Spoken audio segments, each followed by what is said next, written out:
Hey guys, welcome back to another stream covering Tokyo Afterschool Summer's latest event. Joining me today is Zalgus. Hello, it's me again. And not joining us today is Harvey. Say hello to his ghost, who will be spectating us from a distance. Woo! Hi. Yeah, Harvey's not covering any topics in specific here, but he might hop in to give us 2 cents for random shit here and there. Or maybe he'll just hop off and join at the end, who knows. Anyways, we're gonna go hop directly into covering the content, not for this event, Tokyo Dancing Saturday, but for a few topics that released shortly before. So we will be starting off with the Guru's Rank EXP Booster AR. I will be covering this. So this is an AR that gives a massive 25% increase in rank EXP when you win the quest, and but only when you max it from obtaining all the copies from Andvari shop.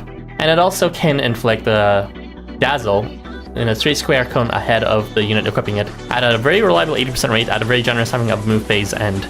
So this equipment is quite good for sure, because it is, for one, it's equipable on all mobs as well as fire and ether units and gurus. But the actual effect itself, starting with Dazzle, is quite nice to have, because for units like Jurong, for example, he can switch into gurus and equip this and constantly refresh Dazzle. So that's one of the strongest examples he could use with him. Of course, you can equip this with any other unit that can exploit Dazzle, but the issue with that is just that those units generally inflict Dazzle natively already. But the fact that you can have this permanent sort of debuff effect going off at a very reliable rate means that whoever equips this will have a strong defensive stance throughout the entire battle, and it generally will not overlap with other tanks. But talking about the rank EXP effect, this equipment now increases the maximum possible rank EXP boost in a team.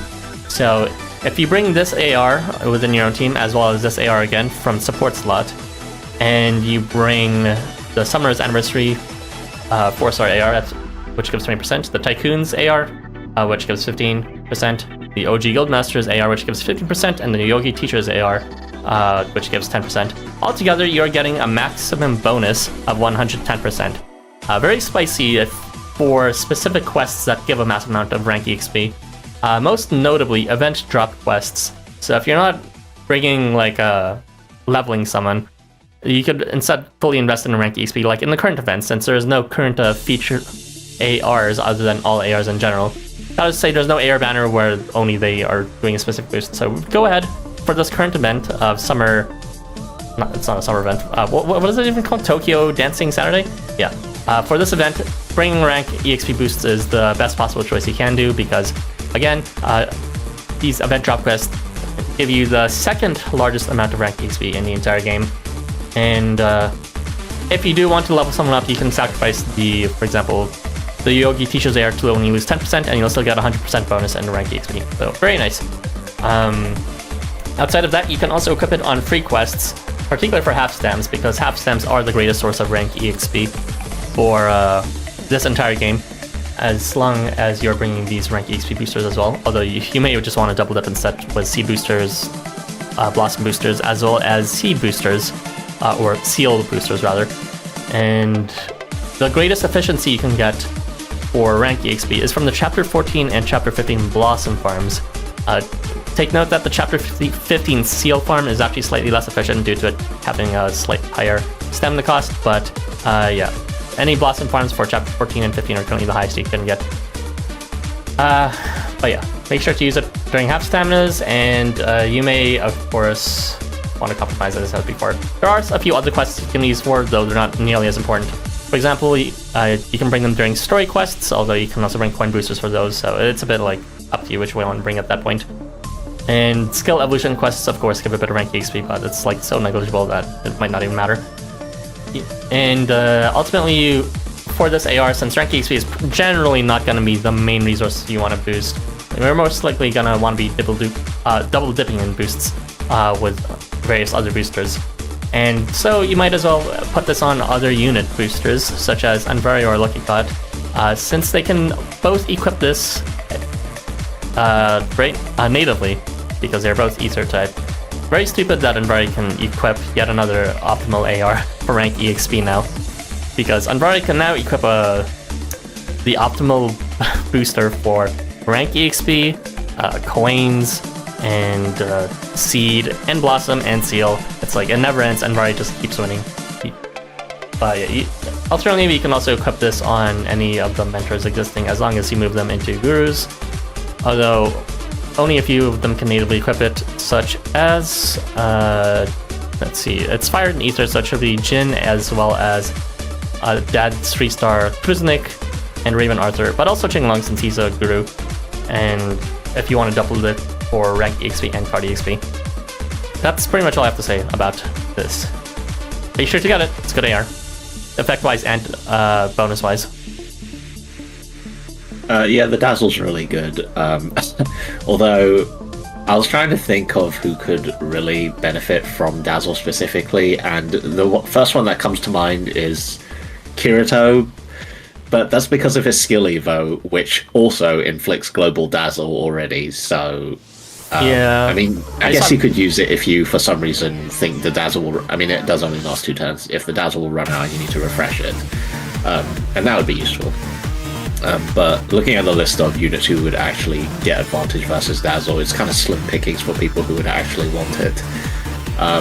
Although, there is an AR which has a 2x multiplier versus Dazzle, which is the Alice Velos AR from eons ago that is, I mean, still decent if you for some reason can't fit Kuchu Lave into it.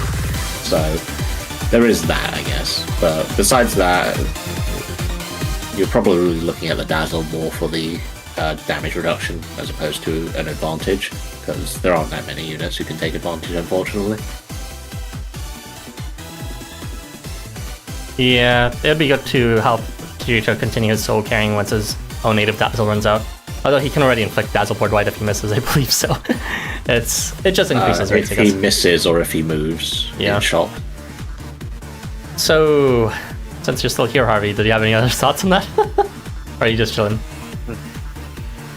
I mean, yeah, there's not too much to say about this AR. Like, it's a good AR. It's arguably going to be more useful than the ally point boosting AR from a while back, because it actually boosts rank XP and not contentious resource. But the actual combat effect is probably going to be less useful since less people can take advantage of it. But I still think you should get this AR. Yeah, that's it. Not gonna comment on the amazing art featuring your favorites. Gotcha. Oh, yeah. Sanzo looks so cool. Like a different character. I think they are drawn nice enough, but something's off about Sanzo's face. Looks cool. I like him better in this art than in his base form, honestly. But it is. I mean, his base form is pretty low key, so. Yeah. Okay, we can move on to the next topic. Give me a second here. So the next topic we'll be covering is actually a couple of evolutions bundled into a single character, because he totally deserves it. We will now be talking about Yule's rare card. Yule, as a reminder, is redeemable in Andvari's shop because he's no longer printing or available for redemption within any event. So this will be covering if you should spend your rainbows, not your transient stones, but your rainbow shards on him or not, which is a definite yes. And we'll cover that why with primarily his first evolution, although second evolution definitely does stuff too, I guess. So for his first evolution, he now has an increased rate of blessing on move from 80 to 90%. And the most important part, which I will be talking a lot more in the future, is he bestows an effect to all allies, where if they don't move, then they will get crit to self. And that's on arrival that lasts for 5 turns and is guaranteed out of the box. Very cool. He also gets concentration to self on phase start, which will make every other ability of his reliable, and acceleration to self, as well as to allies adjacent when he moves. And now he can inflict confusion on a generous range of a 3x3 box ahead of him every time he moves. Also at 80%. So he also has a second evolution, which is not quite as impactful, but it's just like a cherry on top, I guess. His regeneration rate has improved to 80%. His he now has this effect of a delayed healing, where if he's brought below a certain amount of HP, then he'll heal his entire team, including himself. So if he's below 30 HP, he'll heal, I believe, like 5,000 HP. So quite good. And that lasts indefinitely long. But it'll only work once, and then he can't activate it again. So kind of like a last second measure if he survives within the following turn. And he can more safely activate it now because he now starts with Guts on phase start. And in addition, he just has this bonus effect where he can now get a bit of CP every time he attacks. So, to sort all these ideas out, he is now, most importantly, one thing you want to know him about is he is a board-wide amp. In fact, he's kind of the most ridiculous board-wide amp in the game right now. He's not exactly large in numbers, but he's very close to up there, and it's stupid. I'll get to it later, but besides that, he also has that early activation rate up effect with concentration, which will affect everything else. He can briskly fill his charge now between his acceleration to self and his ardor and his 10 CP to self every time he attacks, which, his charge isn't particularly strong, but because he'll be maxed and because he gets it decently fast and he has a bunch of other healing effects, will complement his healing. He does have improved positional control because in addition to his horizontal movement expansion, he also denies the enemy their movement. So essentially, you only have the high ground when it comes to moving around and putting them at the low ground. So he's an improved tank and healer. He can survive through both Guts as well as Tenacity on after move, which is quite nice. And he also has that healing effect to allies, both to self as well as to allies, Blessing to allies, regeneration to self, and both are guaranteeable as long as you skill seed them and use that concentration effect for the first 2 turns. And he does have that emergency heal when he's below 30% now, in addition to his quick filling charge, which does additional healing, as I mentioned before. And lastly, he has improved personal damage dealing. It's less important, but it is there, which is nice. His damage is acceptable now. Between concentration on phase start as well as ardor on move, and he also still has that what's called winged one advantage effect, which will never take place, but whatever. And he also is a brisk charge filler, so he'll be able to get his charge up decently fast and use his charge decently often. So he's a good option to get some okay-ish damage every few turns whenever he gets his charge up. So, what can I say about Yule? He is a must-redeem unit from Andvari shop. It is absolutely ridiculous how stupidly strong he is with his board-wide amp ability. There's, arguably there was not really anyone that was must-have or, recommended from the beginners picks, but Yule is the very first one where it's an actual must-pick for beginners, because his board-wide amp is crit. It is a 4x multiplier, and that's matching the level of units like Xolotl, his Hot Springs variant, or Walter, or Qinglong, all of which are 5 stars, and all of which were highly rated because of that ability. And this costs no stones, so you don't need to whale 4 or 5-star to, enjoy these abilities. You just need Yule, and he's a 4-star as well, so it'll be a less team cost in addition to that. You just need to spend your weekly shards on him, so very easy to get. Essentially everyone should have him for board-wide amp, and it also, by his existence, it makes it less must-have to have units like Qinglong and Walter and Xolotl, just because, if you have a board-wide amp, you don't need another board-wide amp as much. You only need 2 in the game, really. So, no other 4-star really offers a 4x board-wide amp. I believe we just got someone who gave an unconditional one, which was Zhao, and that was Zhao was really good. I should have rated him higher, honestly. My opinion of him has only increased with his board-wide amp for Braun. But Yule's even better than that by a good margin, because 4 times as much larger than 2.3 times with Braun. So yeah, it's there's no other 4-star that can give this much, and he's already reaching 5-star levels. And in addition, with the rest of his evolutions, he's also has good healing and tanking and positional control, which just makes him very good for beginner-friendly plays besides the actual crit effect. So he has broad usage as a result in both challenges and farming because of tanking, healing, but also board wide amp. As for equips, he's just, it's calling his name. Give him the concentration AR from the Game Masters one, because he can equip it as an unaffiliated unit or some even more damage amp to allies between his concentration and his crit. You may also want to dispatch him to Warmongers so that he can bestow attack up alongside his crit board wide. Get him now, because he's definitely must have. That's all my thoughts on Yule. Say you. The meta always returns to Yule. Yeah, quite the classic return that no one was expecting. But yeah, with concentration as well, combined with his previous Ardor, he is I wouldn't say he does amazing damage, but he definitely can, go around doing quite a lot still with his increased movement, and he's still self-sufficient with tenacity and a bunch of regen, so he's a pretty good generic unit to have, even besides his buffing capabilities. Of course, the crit buff is slightly hampered by the stationary requirement, but there's people who can easily circumvent it, like Oscar and then Summeralls, so it's really not that big a weakness. It's very silly. Don't know if Yule deserves it, but sure, I guess. He's cute, so he deserves it. I disagree. Haters everywhere around me. They refuse to see the light. So you have your chat to support the Yule propaganda.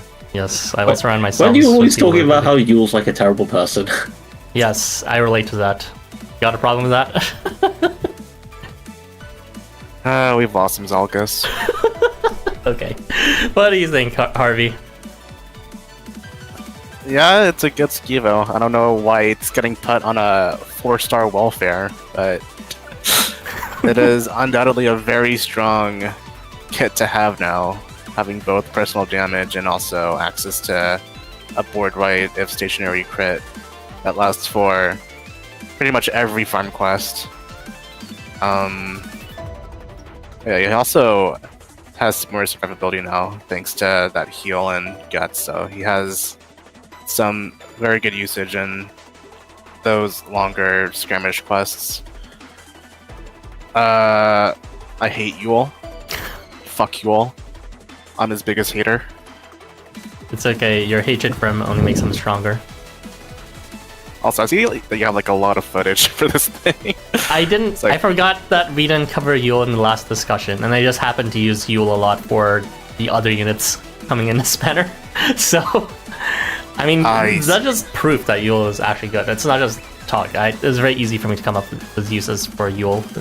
And also, he just, as you can see, he naturally complements Wakan, Tanka, Mugen. He gives him the concentration with the Game Master's AR, which he can then spread. And then he also just gives crit, so, yeah. He naturally complements Oscar. True. I mean, he does compliment Oscar too. Okay, well, if that's all we have to say about Yule, we can move on. Such a great unit. I know everyone's had lots of words. But I'll go ahead and read the chat out before we move on to the actual topics. Hey, Jackie Chung. Hey, Lynn. And hey, Gazer, John, and Prisma, and the rest. Funny how at level 1 it already gives away as much boost as other 5 stars. Yeah, it's so, it is on Yule's first ability, so you don't even need to level him. Maybe even skill level him just for that, but, I'm sure, you can get away with not even skill leveling him at full, just so that you can, I don't know, save on souls if you really want to. It's the moment you get him, you're gonna benefit. As long as you do the evolutions anyways. 3.9 rank EXP is not enough. You gotta use ranks combination, but yeah. Teenage Father AR, hello. Here they are indeed. Just a couple of skill evolutions. No big deal, for sure, no big deal.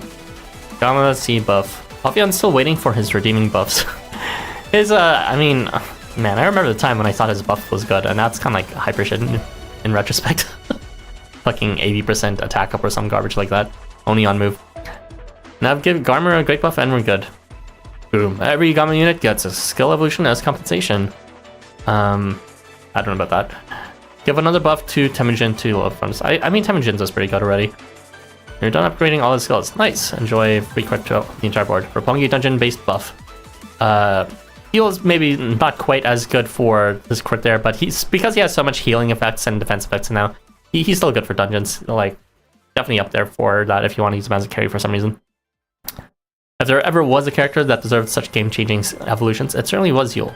Well, I don't know about that, but yeah, this time is light and he's returning, which is fitting.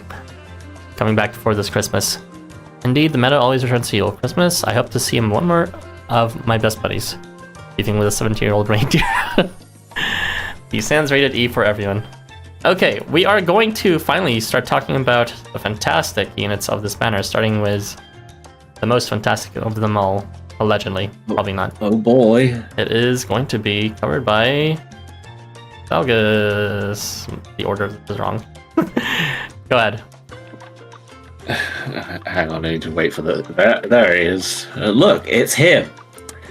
Right, so, Saturnus. He is the new unit for this banner, and I'll preface this by saying I think he's cute, so this is sad. Saturnus is out of this world. Are you on the right slide? Yeah, you're really relying on my slide. Sorry, I was changing the order. Go ahead. I was like looking to the left, and then I saw it was on the right slide. I was just changing the order. I didn't realize it would change it live. But yeah, it's back to the wrong slide. So, yes, Saturnus, out of this world. And by out of this world, I mean he's god-awful. So, he has this really disparate kit where he doesn't really seem to have a real end goal. Like, most units you can, put into a box to define what they do. They're an attacker, they're a offensive buffer, a tank, a defensive buffer, whatever, a healer, whatever. And Saturnus doesn't seem to have that. The only end goal he seems to have is to poorly tank, to inflict minimal debuffs on enemies while at the front line. But it's not very good, and it's such a haphazard kit that it's kind of hard to even adequately describe his skills in a way that actually conveys a purpose. I mean, I could just go line by line reading the skills, and I think people would end up more confused than we started.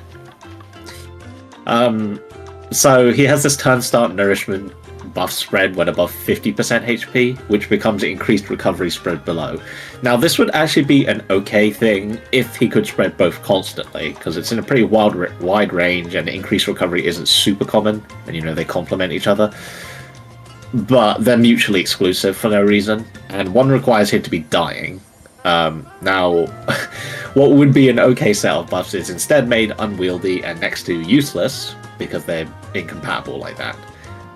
He also applies confusion in a comically low range of thrust and slash at a not even guaranteeable rate of 80%. About one of the only things that would be okay on this kit is that he applies weakness when being hit, but it's at a 70% rate, which is even worse, and it's absurd considering the state of the rest of his kit. And given that I'm acting like this weakness is some kind of amazing thing, it's kind of telling how bad this kit is. So at this point, I can't even be bothered to continue grasping at straws to describe this thing, so let's talk about his CS. Now, at first glance, his CS might seem like the centerpiece. CS, really? Okay. Yes. Well, I mean, if you look at it at face value, it seems like it might be okay. At least the effects in of itself seem like they would complement itself, but it doesn't. Well, I mean, it kind of does, but there's a different reason why it's bad. So he applies Taunt to himself, which goes with his Taunt strengthening, and more on that in a bit. And he applies damage reversal to himself, making him invulnerable for that one turn, and he'll heal himself to probably full. And he also deals a bit of flat damage, wow. So, ostensibly, you could give him damage reversal, put him at the front, he'll confuse enemies, he'll taunt them in, and then they'll get weakness from hitting him, right? Wrong. Saturnus has literally zero method of actually giving himself CP. He can't even self-sufficiently get to his CS. You would have to either give him someone to battery him, or you would have to have him sit there hitting things, in which, in the meantime, he'll die. I mean, maybe he might get one CS off before that. But anyway, besides that, even if you could get it, and make him tank, air quotes, it's a comically low payoff. You're going to waste a team slot for a bad, mostly selfish tank who's only tanky when he CS's for weakness and confusion at questionable rate and ranges. And as for taunt strengthening, it's a joke of a skill. It's a 2x attack multiplier, but Saturnus has a whopping 1,913 attack stat. And this is laughably low. For comparison, Lianan Shi, who infamously has one of the lowest attack stats, the third lowest among 4 stars, her stat is 1,571, and she's a nun range who's not supposed to be attacking. So with such a low attack stat, it's pointless to even think about having Saturnus deal damage. And yet, they gave his only unique buff, Taunt Strengthening, and made it just a mediocre damage buff for someone who is dealing almost negative damage, and it's not even accessible because he needs his CS to taunt, which he can't get easily. So, yeah, Saturnus' kit is completely atrocious. It's one of the worst kits we've seen in a while, possibly the worst kit we've seen in recent times. There's no clear end goal, and it's really unfocused.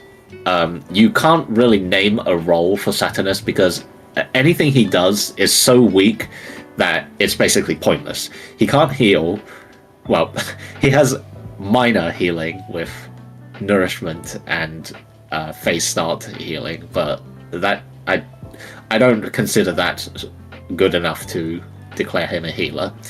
So yeah, he can't heal, he can barely tank, he can't deal damage. Like, what does he do?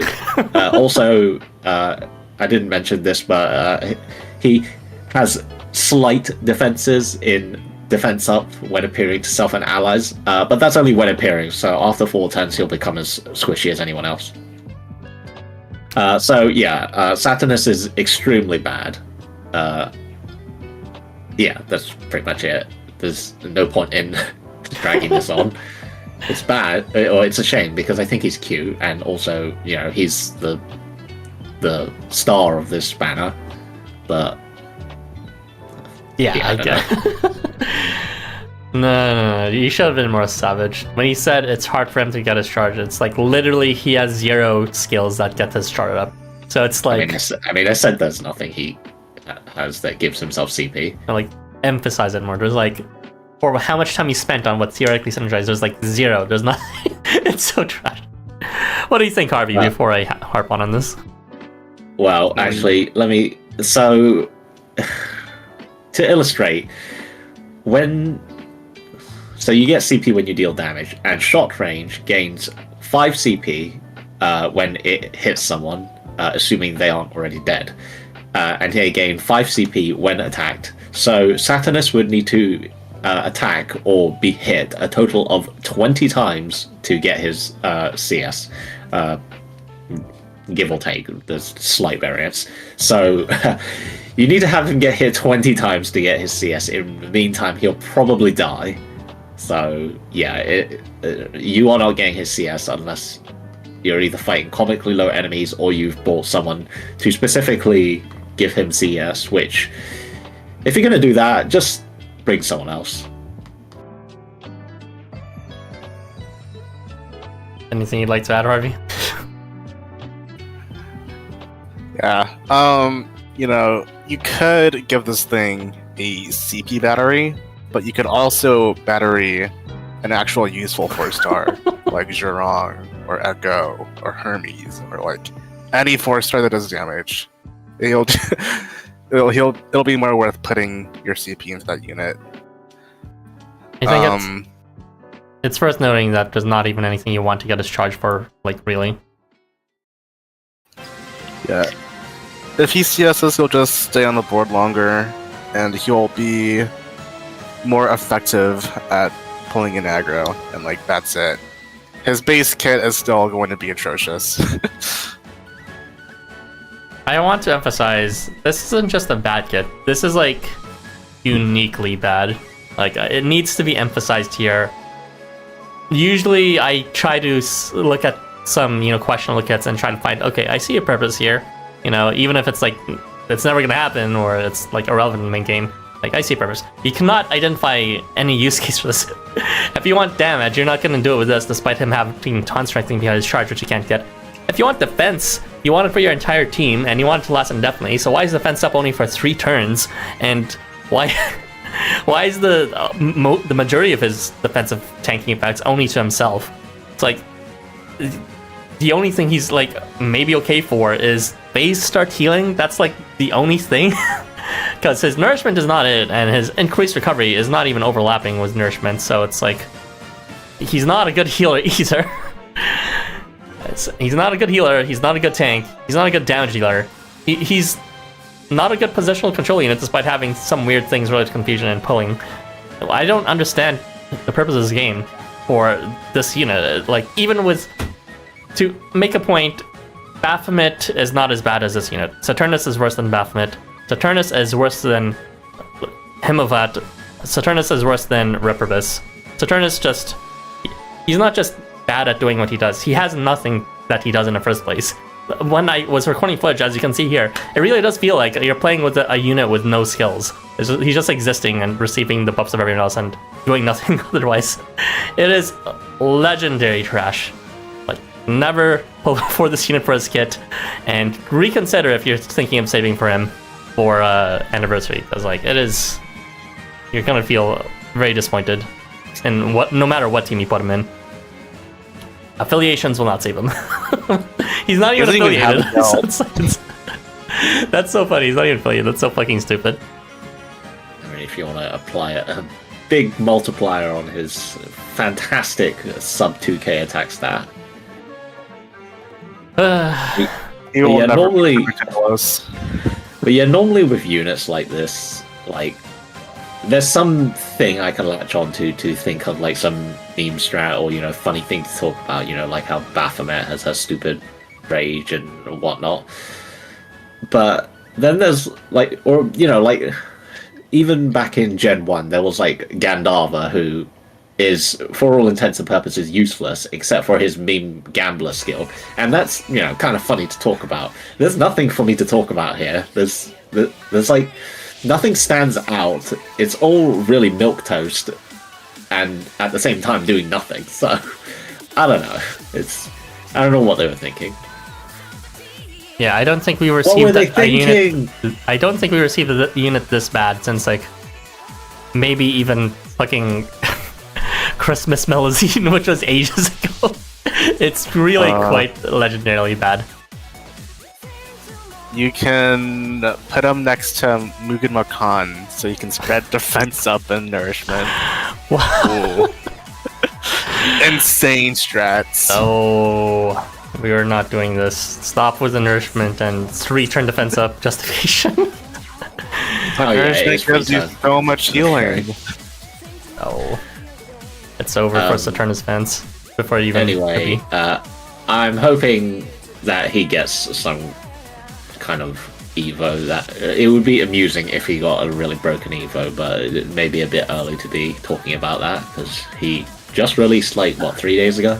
So, you know, I'll hold my tongue on that one. Give it, like, 3 years, because LifeWonders does not like these October events that much to give them, like, a 2-year reprint. Okay, let's just go ahead and read the chat. August, let's get out of here. Spray his body already.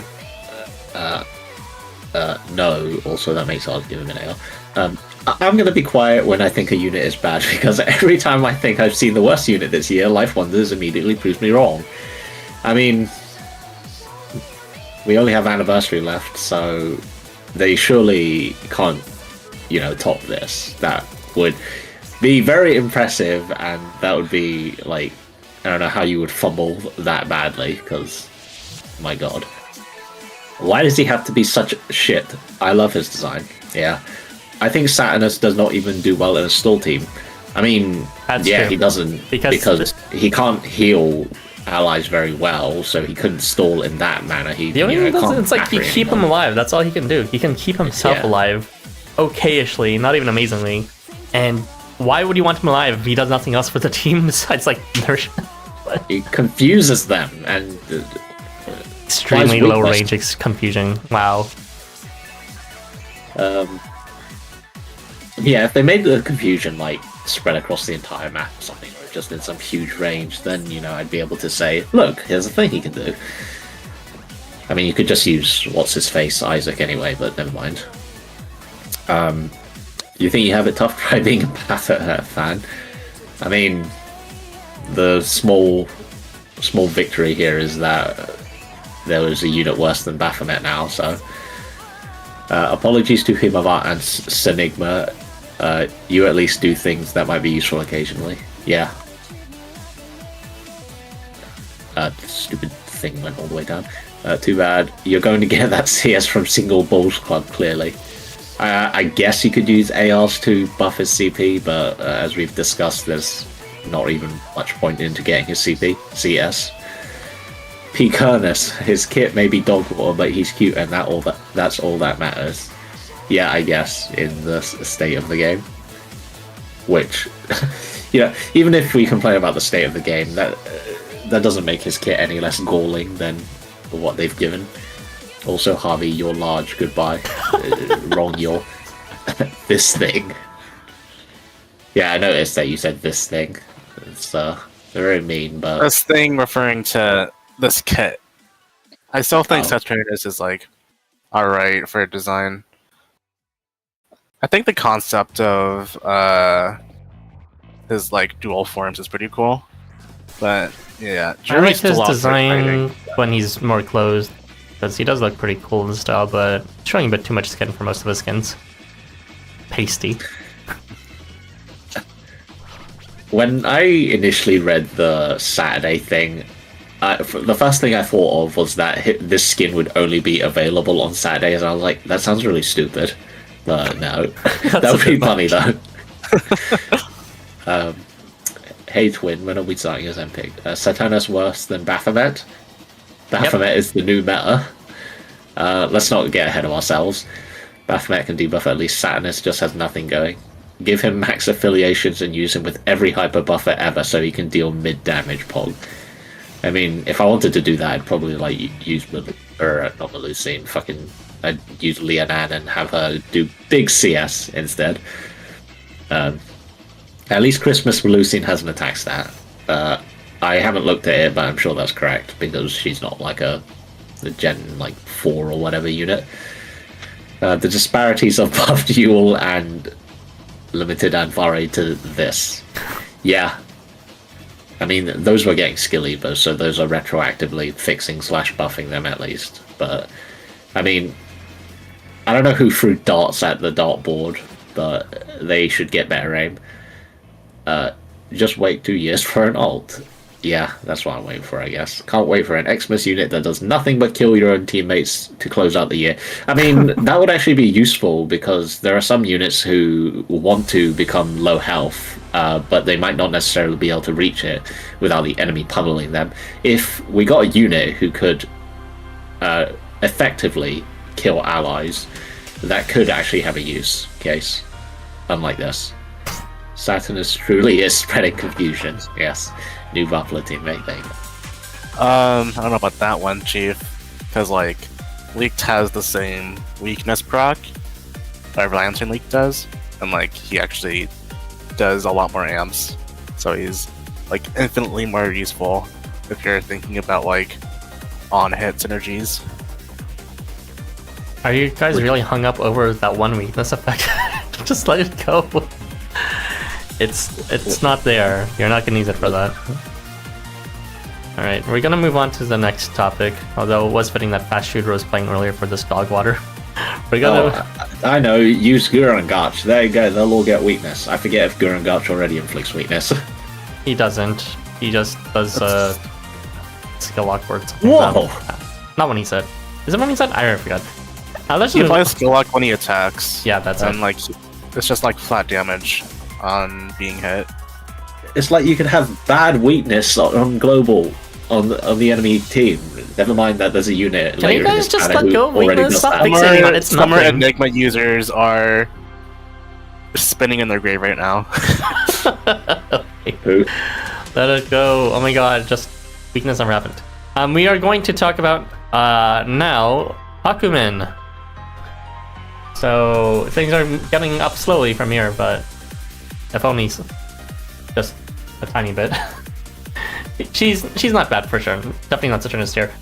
So Hakumen is a unit that starts battle with early rate up, as you can see, full into self as well as allies adjacent. She then functions as a board-wide disruptor and mitigator, and not through a board-wide effect, but rather through her all-range. So she actually does self-bestow all-range, which lasts for 2 effective turns at the start of battle, and she can briskly fill her charge up at an okay rate through her 10 CP every self every phase start, as well as when she does get her charge, she can activate her Berserk Strengthening, which gives her 10 CP per turn after she self-activates Berserk at 100 CP. So she can loop a bit once she does get her first charge, although that first charge will be a bit hard to get. But that is her potential to keep her all range up. She does have a minor board wipe potential with her Berserk plus self after moving at 100 CP, as well as Vigor on self on charge and Stigma, on targets whenever she does her regular attack with her weapon change.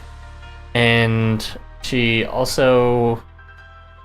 It's complemented, her charge loop is complemented by her resistance to any charge disabling statuses, Darkness, CS Lock, and Double Lock. So as a disruptor, she acts by inflicting stigma on the combatant, either on charge or before she attacks through her regular weapon change. And as usual, she does build her charge decently fast. And she also inflicts a nullify buff on combatants at a point flip rate for every unit she hits. She's kind of too weak to just from that stigma though to actually take advantage as a board wiper, at least not without a lot of help. And she is also a mitigator. Uniquely, she's a board wide mitigator, so there's not really any units like that besides Kirito, I guess.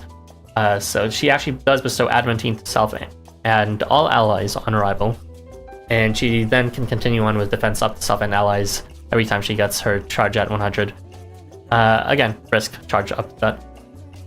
Besides that, she can mitigate damage through her inherited skill from her previous cards of a charm. Whenever she is hit, there's a very small chance that they will get charmed, as well as their allies beside them.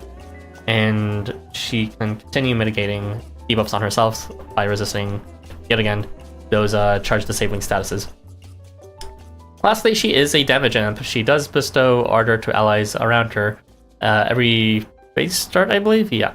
And she also can disrupt the board, as I mentioned earlier with Stigma, but her allies can take slightly better advantage of it by her bestowing an advantage against Stigma fan to allies that are encircling her. That lasts for the first 3 turns of every phase. And... every phase? Yeah, no, it's better than that. It's every move phase end. Very cool. And besides that, she can also apply her Berserk plus not just to herself, but to her allies around her when she does get her 100 CP. So, namely, what's important was Hakumen. There's no way around to say it. Don't be quirky about it. It's just her all range. It is something that she uniquely benefits from, since there's not too many people that has all range instantly. Some people, like Kalki, need some extra help with, like putting a debuff or a debuffer near him. And it's not everything can be Oscar where they just instantly start with all range. So Hakumen's another alternative to that, although she only lasts for the first 2 turns before you have to somehow compensate to get her charge up or find someone else to fill the gaps after turn 2. So she doesn't really do too much damage though, so she's going to need some major help. As you can see in this footage here, I am using Yule and Wakan Tanka Mugen, who can give attack up and brawn and concentration and crit, and she also gets Ardor. She doesn't sub-bestow that from Housamo as well as Nourishment. So that's a lot of extra help just for her to board wipe. It's obviously not practical, but it is, a choice if you don't have any board wipers. She can also be used to, since she just starts off with free all range, she can be used to trigger all enemy strike effects, such as if you have Arc on board, you can trigger Bind. If you have Nightbridge on Vivine, you can trigger Break. If you have Kokopelli on board, then you can trigger Weakness and Stigma, although that's a bit redundant, and Freeze. Besides that, you can complement third turn board wipers, such as, since her all range only lasts for the first 2 turns. This will include Hastur, but also Tendalos, who gets charged up every 3 turns, And Kotaro, who natively gets his charge up on the third turn through his native passive charge spell. So she does have a unique use when it comes to board-wide mitigation. There's not really not being used for that. So if you ever need to like block massive damage within the first couple turns, Hakumen's a good pick for that. That's probably her more relevant usage that doesn't need like hyper carry damage amp to make her function as a board wiper. But other than that, there's like a few stigma synergies you can use with her. Besides Jurong, who can refresh the stigma that's applied on everyone, you can also use Miniaki's what's called Hell Hot Spring variant in order to amplify the damage by 2 times through his recent evolution. That's pretty much all I have to say about Hakumen. Alright, what do you think? I think it's funny that you say if you don't have access to other board wipers, because I think the anniversary news has retroactively made all subsequent board wipers worse. Right, we should talk about that right now. That's a good point. There was not really a reason to talk about with Saturnus because he's trash, but part of the reason he's saying he can't, or are you saying that the anniversary just can't compare to him? Of course. Part of the reason why this banner seems underwhelming to me, and possibly many others, like probably Zalgus as well, is because we know the anniversary rainbow ticket. Well, it's not anniversary, but the rainbow ticket is going to be re-released soon at the end of November. So the crux of that is that it's going to include 2023 units as well, which includes Oscar. So units like Hakumen and even Wakan Tanka, which is also a board wiper, which we'll talk about later, they fall flat when you know that everyone can now redeem Oscar very easily, very soon, which is probably gonna be like the must pick if not for like you want to consider dead or something like that. But yeah, make sure you spend your rainbow tickets now that you currently have, because that's going to expire before they release the new one that's updated for 2023. But yeah, you should make a community post that just has like a big warning saying spend your tickets and don't whine later. That's a good idea. Maybe I'll do that if I remember. Definitely spend your rainbow tickets for whoever. There's not really any must-have units among the set currently available right now. I'd recommend Dead, but we'll try to release a video much later about rainbow ticket picks. Don't quote me on that though. But yeah, rainbow ticket will expire in November 22nd, something like that, in the middle of November. So spend it now or at the start of November. Yeah. So just from that knowledge, that foresight, Hakumen and Wakan Tonka don't seem to be nearly as interesting just because Oscar's right there. If you can get the best board wiper that's like always board wiping, and also that complements Yule, then like why bother, right? And it's like, and honestly, Hakumen doesn't really do anything else besides have her like board wide debuff and mitigation effects. So if she doesn't have that, you're not gonna be really using her for anything else. So ultimately, she lives and dies by that.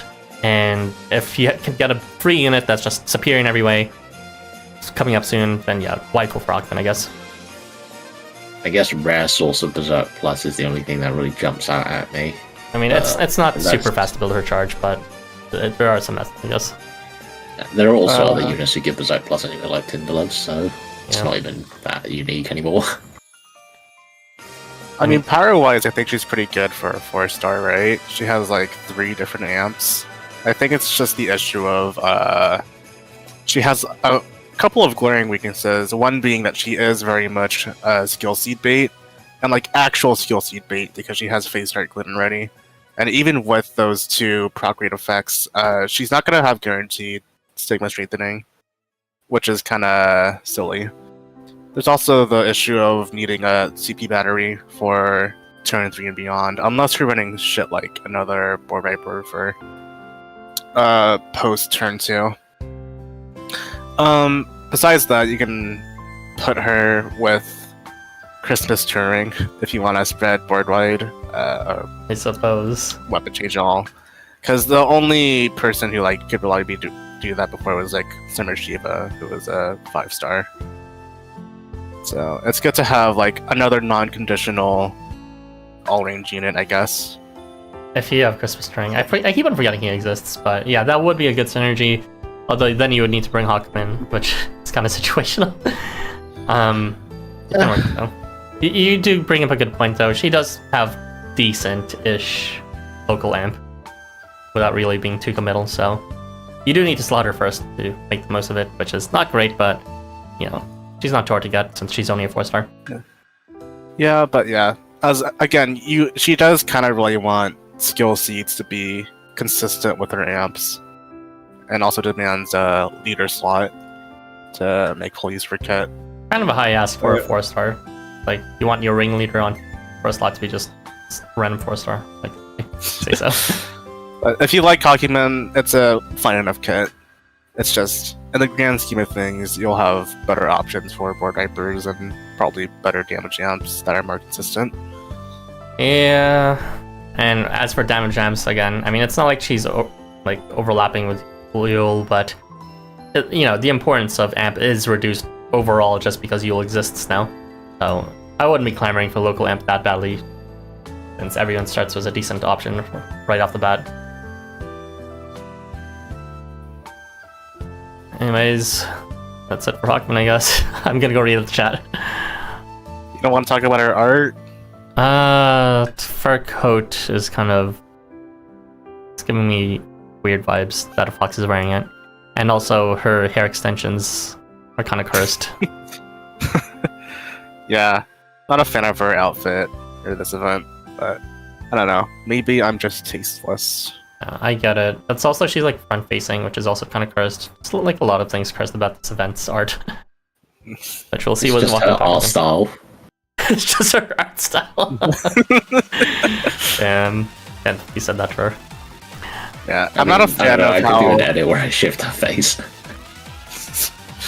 I'm not a fan of how her outfit is like 3 different colors clashing with each other, like the black fur coat and like the white top, and then her bright fur. It's like all kind of a mess in my opinion. In a way, it's kind of fitting for her to be like tastelessly gaudy and rich to show off her stuff without really knowing what proper fashion is. But like, those hair extensions somehow make her look bald, which is like, I don't know how to feel about that. Like, female baldness, that's what it looks like. Isn't it because like just above the top of her head is, you know, just the white fur, so it's simultaneous, because the hair extensions are so much brighter, it's just making her look like she has no hair on top. Yeah, kind of like she's doing a comb over. It's kind of bad. Okay, enough disrespectful Hakumen. I'm gonna go read the chat now. Let's see. New Voplin teammate. It's clear he's supposed to be a flat damage unit that heals. It's just so bad in minor it's not worth being there. His flat damage isn't good. Is he supposed to be doing that? He's doing maybe 600 and maybe more if you CS and manage to hit 3 people. You could do. Spirit does more flat damage. Can we not? What the fuck? Well, good, because he has that too. Awful. Just no. No. She needs a CP, AR, or a battery to get her charge. Yeah, it's for a kit that's designed around her charge. She could have used a bit more charge fill. She has some, but it's, or at least to get her first charge, it's not quite as much as I'd like. She is your brother's wife. Level something. Can she equip it? Yeah, I guess she can. Another. She's my brother waifu, his love. Hakumen was so close to being a great offensive support unit. With board-wide Sigma advantage, and Berserk Plus. But goddamn, she needs a way to reach full charge reliably on turn 3. Like, I did my best here. I brought Housamo, which has acceleration and ardor, and also has the Shiro AR equipped, and she still wasn't really able to get it exactly on turn 3. So it's not as straightforward as you think. Because the moment you start, like, sacrificing more units for charge full, she's probably not going to be board wiping. Because, like, I'm already using the strongest board upper here, and she's barely able to. You gotta use the, like, the partial CP fill from Guild Affiliations. There you go. So I guess that's... Like, time it for turn 3. that kind of works, I guess. That's kind of cursed, though. I'd rather he didn't say that so I could forget that was the thing. I'll have to bleach my brain later. First dies go crazy. It's on the 22nd. Thank you for the reminder, show. I thought you were leaving. Okay. You just wanted Marduk and you got a lot of off-banners instead. Oh. Wait, what? That sucks. Yeah, Marduk's the only good one in this banner. Spoiler alert. Alright, you're off for busy now. See you later, Zalgus, Ara, and your beloved Harvey. Oh, such sweet words from him. Fur coat was glued in conspiracy, you believe. It's not really that stuck on him. Shaking your damn head, listening to this disrespect of your queen. She's, it's just, you know, we would probably rate her higher if not for the stupid rainbow ticket printing, which is like, why? It's not even anniversary yet. I don't know about that one. I already own Oscar, so my opinion is not really that coloured by the ticket, even though I said that. Although I'm sure everyone else would have that opinion. Okay, we can move on to the next topic, which is going to be the other 4-star. This is also where we peak, and it goes downhill from here, by the way. Spoiler alert. Go ahead. This is going to be covered by Zalgus per request. I mean, I had something to say about Hakumen, but I forget what it is now. Or whatever. It probably wasn't that important. Right, so, Marduk. Marduk's kit is pretty simple. He brings damage, and he brings lots of it. So, Marduk functions similarly to Summer River Tajikaral from a while back. As a reminder, Tajikaral has multiple attack buffs that he starts with, but if he ever gets hit, he will instantly remove all of his own buffs. Marduk also has this. Before being attacked, Marduk will remove all buffs to himself. Although there's a slight difference, because he's before being attacked when Tajikaral is when being attacked. So this timing means that Marduk has literally zero use for defensive buffs. They simply don't work on him, because if they're removable, then they'll get removed before the damage calculation even kicks in. So don't bother giving him any damage or defense buffs. I mean, don't let him get hit anyway, but...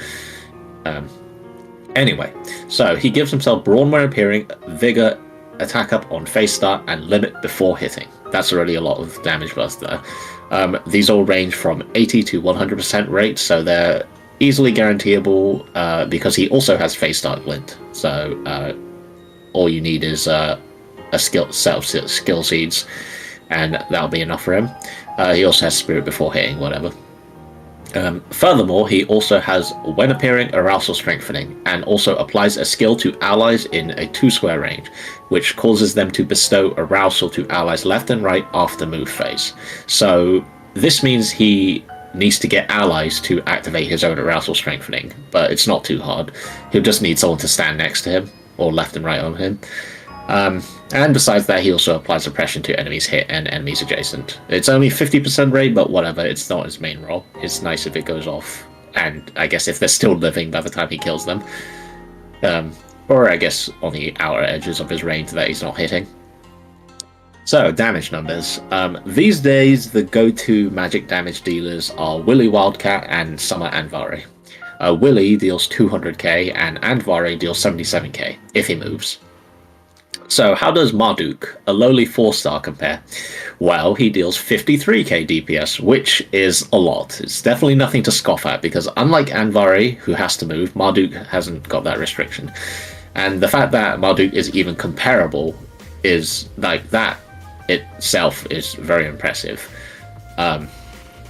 So, just a 4-star, and he is really flexible and can do damage that is comparable or even exceeds many limited 5-stars.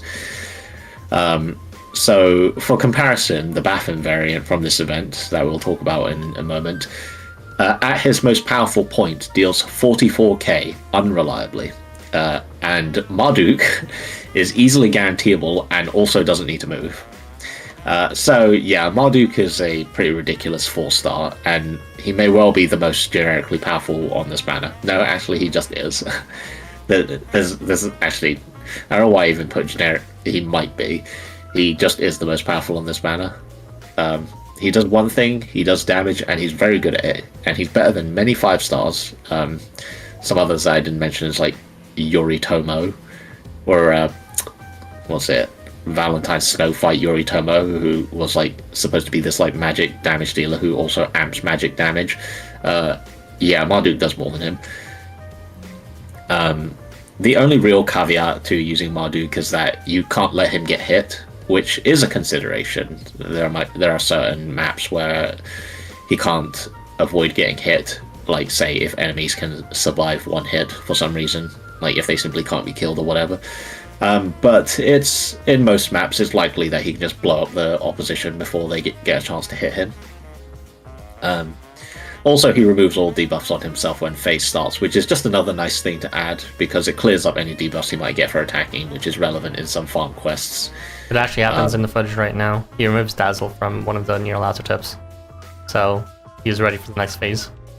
Yeah, so he starts off pretty much every phase, all barrels loaded. Besides Brawn, which can wear off, which is a shame, but I mean, you can bring any number of buffers to assist him, but perfect timing. So in this footage, you can see that he's with Summer Oz. Ardor, despite being one of the more common buffs, is actually one of the things he doesn't have, which means that he's very good for pairing with Summer Oz, because Summer Oz gives Ardor as his only attack buff, and also inflicts weakness, but never mind that. So I didn't really bother writing out units to pair with him, but Summer Oz is definitely one of the greats, and yeah, Yule, of course.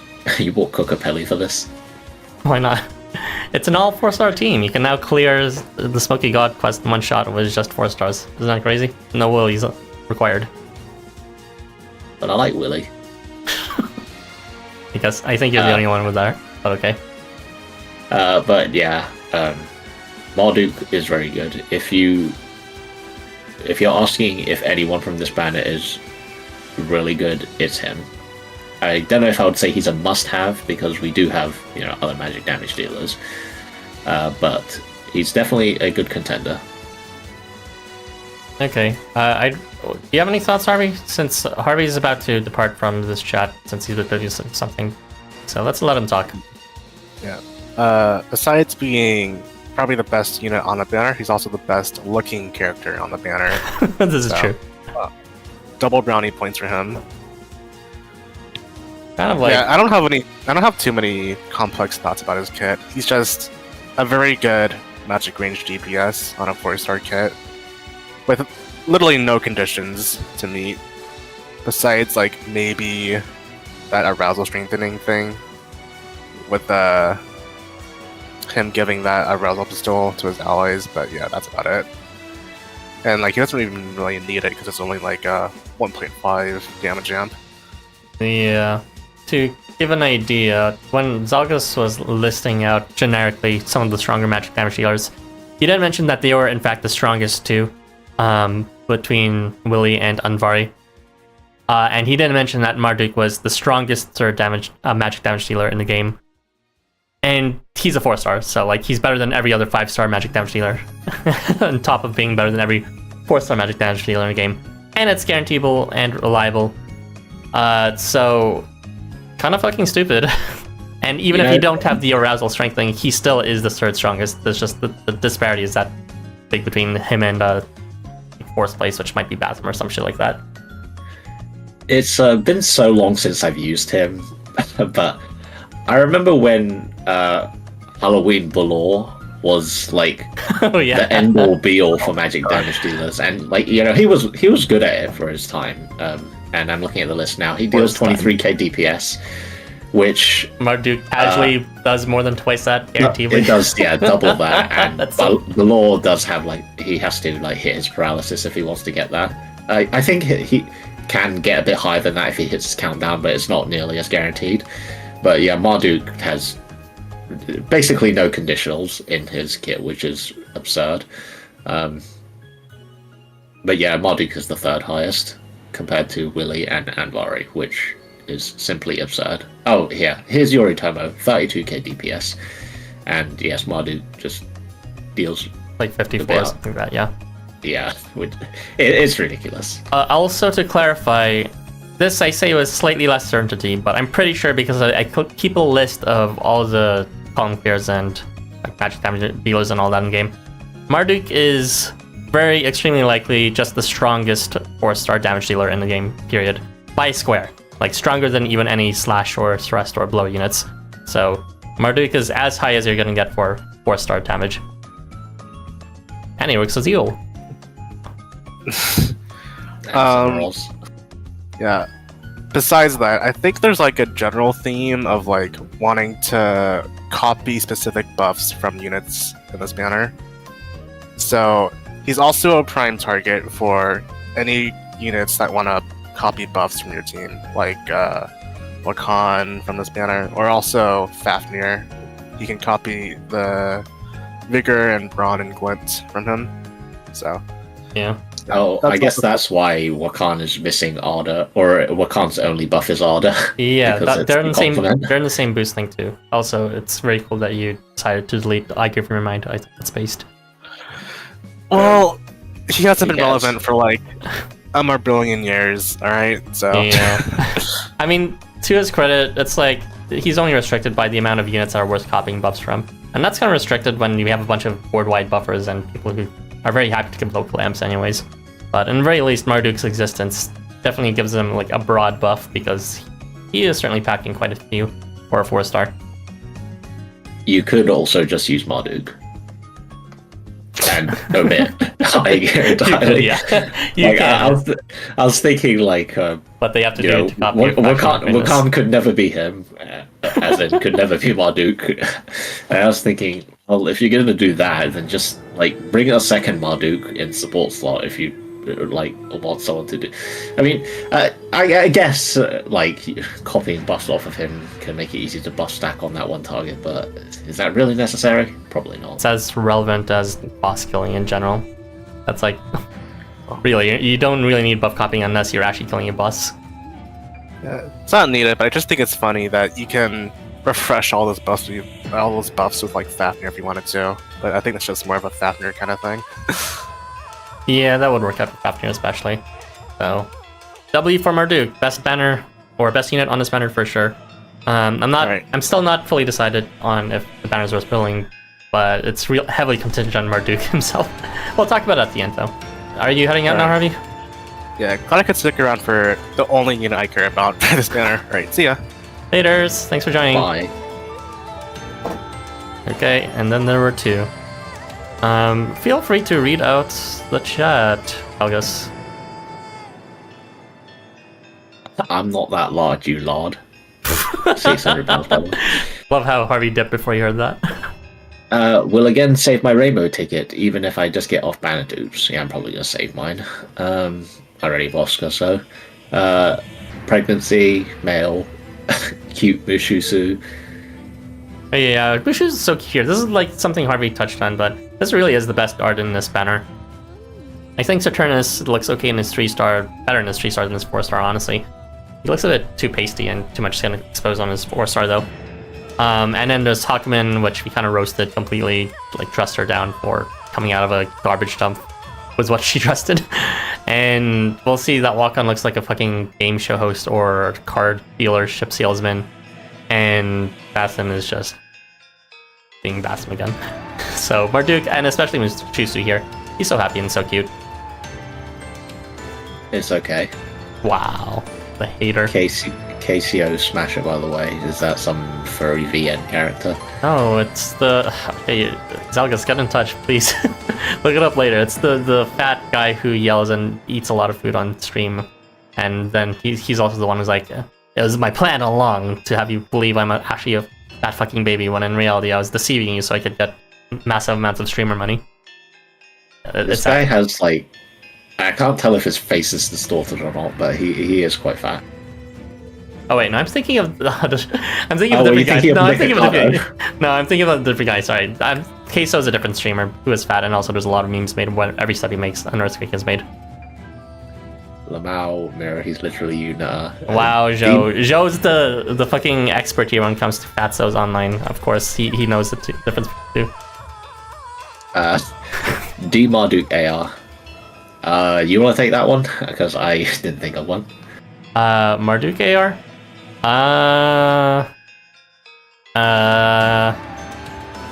You can equip... Man, all the booster ARs that give it an app like he already has. So, like, I don't know, move him to some other guild and give him the Wiseman AR for weakness, or the Entertainer's like a Stigma one. I guess. It's not necessary, he doesn't need an AR. Like, it's not that Evasion important. piercing, I don't know. If you're farming with him, I guess you could equip the C booster because, you know, Ether type. But other than that, you're gonna need to move him if you want to give him a boost of any other type. Unless you want that ally point boost from the Warmongers AR. I guess you can equip the Seal booster for Magic type, and the current Guru's booster as well. Perfect. Marduk is good, but man, I wish Glint was applied before the offensive buffs were rolled for. Missing the buffs in phase 1 hurts. Yeah, that's why you need to seed him. Like, the phase start buffs are all 90%, so if you seed him, it's fine. The only one left is Limit, and if you've already seeded him, then the Glint will kick in and it'll be 100%. So like, it would be like pointless if Vigor was 90% but listed after Glint. It would actually just be 100% pointless. Might as well just make it 100 at that point. So they gotta give a justification to skill seed him. The full set of Marduk. Slightly unrelated, but since Oscar was brought up earlier and Summer Oz was just mentioned here as a potential partner for Marduk here, is there a point to running Summer Oz comp over Oscar comp? With Marduk specifically? I haven't done damage calculations on that, unfortunately. I mean, Oz comps benefit a lot often, not specifically for Marduk, but if you don't have Oscar, which everyone will be able to get him later, but if you don't have Oscar, then yeah, Marduk is a great partner, just strictly in terms of damage. Although Oz gets the benefit of inflicting a bunch of debuffs with his partner as well, which is quite nice for units like Taromaiti, who can remove buffs and apply weakness and also deal a lot of damage at the same time, while also being able to equip good ARs. So it just has more flexibility for other effects you can apply while also dealing decent damage with Oz. Whereas Oscar is more curated towards just, you know, apply a massive damage amp on this one single unit. Off the top of my head, Marduk, I believe, because he would also get Ardor, which normally that would overlap, or am I saying there's no point in bringing Summer Oz with Oscar? Well, he would get Ardor, which would make him deal roughly around 12k damage. And that's not including Summer Oz's weakness, so and weakness advantage. So Marduk could definitely put out a lot of damage with just Summer Oz alone, like over 20k at least, probably more with the weakness advantage if that becomes relevant. So I guess there's a difference in damage stacking, honestly. Like, you can just as easily damage stack with Marduk and Summer Oz as you can onto Oscar. But yeah, I don't really know if there will be any specific advantages for running one over the other. It just depends on what you have versus what you don't have. But there is more flexibility when it comes to damage dealers, obviously when it comes to the Summer Oz. But your damage dealer is fixed if you pick Oscar. So it's the flexibility will come from your supportive units at that point. Oh, right, actually, if you pick Oscar, you absolutely cannot move him. But with Marduk, he doesn't need to stay stationary, so you can shift him around if you, for some reason, need to get away from something or get closer to something, which is a very minor thing, but that could be something that's relevant. But either way, yeah, both comps are perfectly fine. Also, just noticed the dragon behind him just chugging down drinks. Yeah, Mushusu, my beloved. Mushusu raiding the alcohol bar. It's probably wise to save the rainbow ticket this time. They didn't say anything about not increasing the pool like last time. Okay, Arby, stop coping. Stop putting poison in people's minds. Just redeem it already, jeez. No, I won't. I mean, I already have Oscar on both accounts, so. Ara, that's Nikado, not Queso. Yeah, like when you were talking about a fat guy who like eats stuff and then pretends. Not everyone has a fucking encyclopedia on their head of like fat online personalities. Only Joe does. Jeez. Well, I actually do know. Is it Nikado or Nikocado? Nikocado, I think, something like that. Yeah, I do know him just because. Queso's talking him. He's a Canadian streamer apparently, but I don't know. There's sometimes a few YouTube shorts you might see of him. And just a lot of fat jokes. Fat jokes made a bit of a revival, and it's just because of him. Well, I googled him, and he is definitely fat. Counterpoint: don't look up Mr. Avocado. Unfortunately, I already know what he looks like, and he looks kind of dumb. I used my first rainbow ticket on Bale. Shut me when bull moment. What bull moment? Single Bulls Club. Summer Oz is more for units held back by their range like Taramite and Fashionista Wakan. I mean, you say that, but one of the premier partners for Summer Oz is Willy. So, I mean, he's kind of cheating because he is a blow unit masquerading as every other type. It's not poison, it's potential disaster prevention. I mean, do you have any... Did you ever reply to that? It's... What did he say earlier? I already forgot. I kind of just purged it the was with regards to the rainbow yeah, ticket. probably pool. why I saved the rainbow ticket list. Why would he, like, just get Oscar? What are you waiting for? Are you gonna wait for it until, like, Oscar is irrelevant by the next 5-star board wiper? Or, like, even worse, next 4-star board wiper? Like, come on. Get them now while they're worth it before, you know, you wait until you're only left with a bunch of irrelevant units that aren't even that worth it. Like, it's better What to if get you units sooner. pull Oscar off banner like I did? You could say the same for any other of the 5 stars. Yeah, I know. That's why I never used my first one until they told me it would expire. Okay. I don't know. The only reason you'd want to save it is if you're a collector and you don't actually care about the game that much, and you don't mind waiting the long game. But if you're a collector and you actually want them sooner, then use your ticket. Not knowing Nikado when he literally everywhere on the internet is upstairs, Sarah. I mean, I do know him. I was the one who brought him up, but okay. Alright, we're gonna go switch over to the 5 stars now. Will they be better than Marduk? We will see. No. Spoiler. So I'm gonna be covering Bathym now, everyone's favorite, well, some people's favorite unit of the Berserkers. So, let me just scroll down. Oh, actually I did have listed oops for Marduk. Okay, it's too late now. Evasion Piercers, there you go. It's like OTV and Yamasuchi AR. So for Bathym, he is... let's start off the bat by saying he has 5 buff sources, or 5 effective buff sources. Vigor, his crit series, Unction, and his extended movement on charge, as well as the one he starts with. So that will be relevant for his refreshable chance of an activation rate up, where he gets glint every time he's buffed at a 60% rate. So he has 5 potential buff sources for that. Not very reliable, but the point is, you know, he's going to be in battle a bit longer. He's not really meant for farming because, as we will see, he's like, if you're farming, Marduk will be the superior choice. Generally speaking. So he does have a quick charge cycle. He does have 10 CP on self on charge. So even though he doesn't build his charges that fast, he can cycle it pretty decently fast because he does have magic range to get 10 CP for every enemy hit. Other than that, you'll have a hard time getting his first charge up. And his main role, ultimately, is going to be a move-dependent magic damage dealer. So he does have that extended movement effect on first turn of every phase, which will help him get around, which he will be moving around if you're going to be playing him properly, because he does need to move around to activate his other effects. He also gets his extended movement on charge, which, again, can be regained through his quick charge cycle. But yeah, he gets his crit series of buffs, which ramp up from crit up to crit plus at turn 5 every time he moves at a 90% rate. Not guaranteed, skill save bait, you gotta love it. And besides that, he can also self-bestow Vigor, as well as bestow to allies 2 squares left and right of him every phase start. So that will be all of his reliable damage amp, because his last damage amp is going to be the least reliable, but it'll also be the reason why you don't want to use him for challenges rather than for farming. He has a charm advantage or not charm advantage, but rather he has charm weakening, where enemies will receive 2 times the damage if they are inflicted with charm.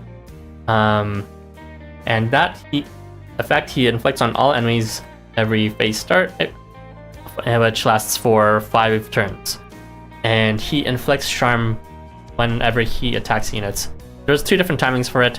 He has a combination of timings for his first turn, and then just like the weaker one for every subsequent turn. First, the weaker effect, which is applied in every turn, is just charm at a 30% rate for every unit he hits. So kind of mega doo-doo, only 40% if he gets his after buff. That does stack with his first charm effect on phase turn 1 though, which is charm to the enemies he hits as well as enemies adjacent to them at a coin flip rate. It is also kind of mega doo-doo, but in combination with the other one, I guess it's going to be somewhat higher than 50%, maybe like 60 or 70. And, you know, the spread effect can make it easier to actually take advantage of that charm weakening. He also does apply that sort of a charm spread on his charge, which again is a quick cycle.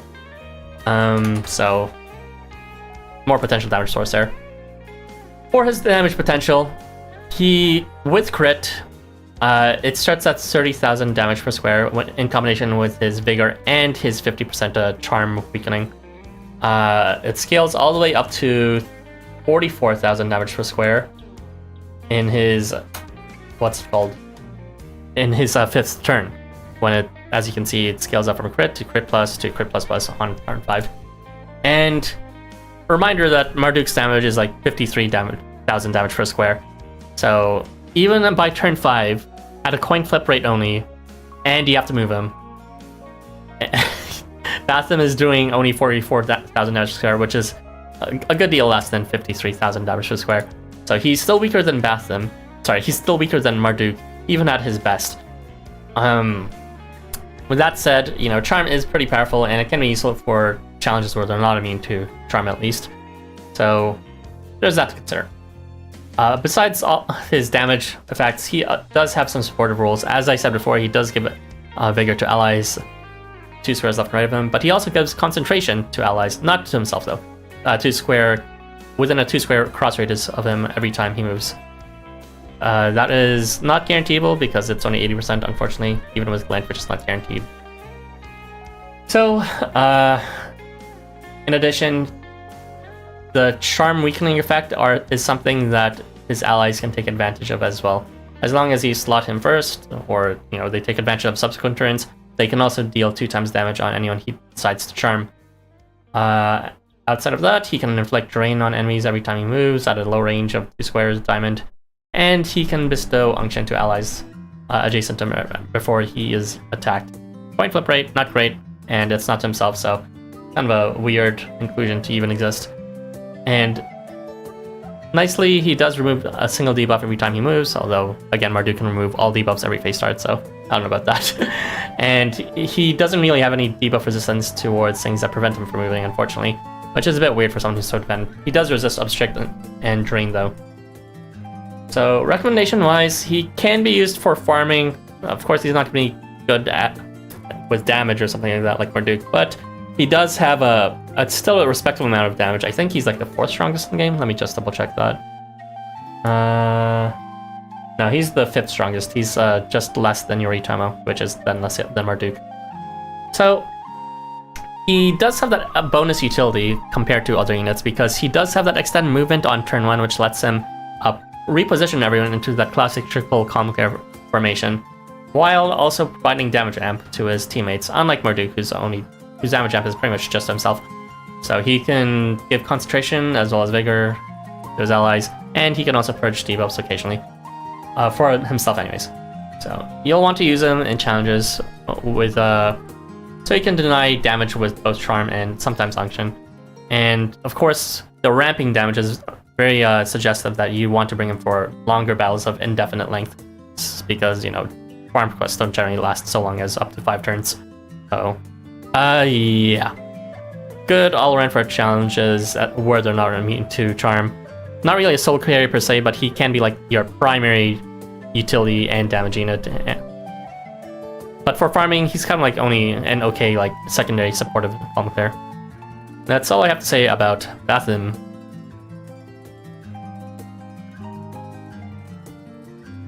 Any thoughts? Sorry. Yeah. I don't know. Like we were saying, it's difficult to super positively rate him when Marduk just came before him and on the same mana and is 4-star, which is kind of a shame. I don't think Bathym really provides much of super interest. Like, I guess the charm can be nice. It's a pretty big spread at 50% as well. Well, I guess it's more like 60% if he has his glint, which I don't know why his rates are like this. It's kind of annoying looking at his rates being like that. But yeah, I'm not that impressed by. I mean, I don't. Even if Marduk didn't exist on banner, I don't think I'd be super impressed with Bathym, because we have other magic damage dealers anyway, even if we didn't have Marduk. So he's kind of just another drop in the bucket at this point. Is that it? I mean, I don't know what there is to say about him. His damage isn't that impressive. It's highest, and with extended movement, even though it's... I think just the worst part is just it's only a 50% rate for his stupid charm effect. So, not reliable, super reliable for farming, but... he has damage, he has movement, he has utility. I guess. I mean, yes, I'm probably just being cynical because Marduk was on banner. Bathym, you can definitely make him work quite easily, but just the requirement to have to move is such a deal breaker for me. Because, I mean, Marduk doesn't, and neither does Willy, so why would I move Bathym when I could just pick one of the other magic damage dealers and have them blow shit up instead? With a buffer who needs to move. Well... Also, I don't really care about Bathym himself. Okay, that I can agree with. Okay. Yeah, there's not too much to talk about Bathym. He's like one of those units that Harvey described as skirmishers. So, he has like a large amount of combinational utility, which is good for challenges, but, the hardest challenge quests tend to have charm resistance, and, like, I don't know, it's like... being forced to move just for charm constantly, and well, he doesn't need to move for that technically, but just for crit is a bit much. I guess you only need to move him for the first turn if you want to get charm off, and then you can move someone else, but even then his charm's not reliable.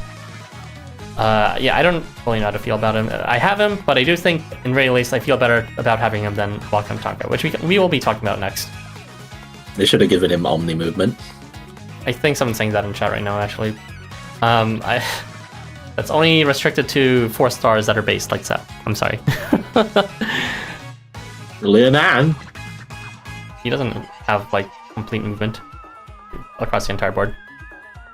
Okay, we can move on to the next topic, but let me just read out the very few comments because no one cares about Bathym.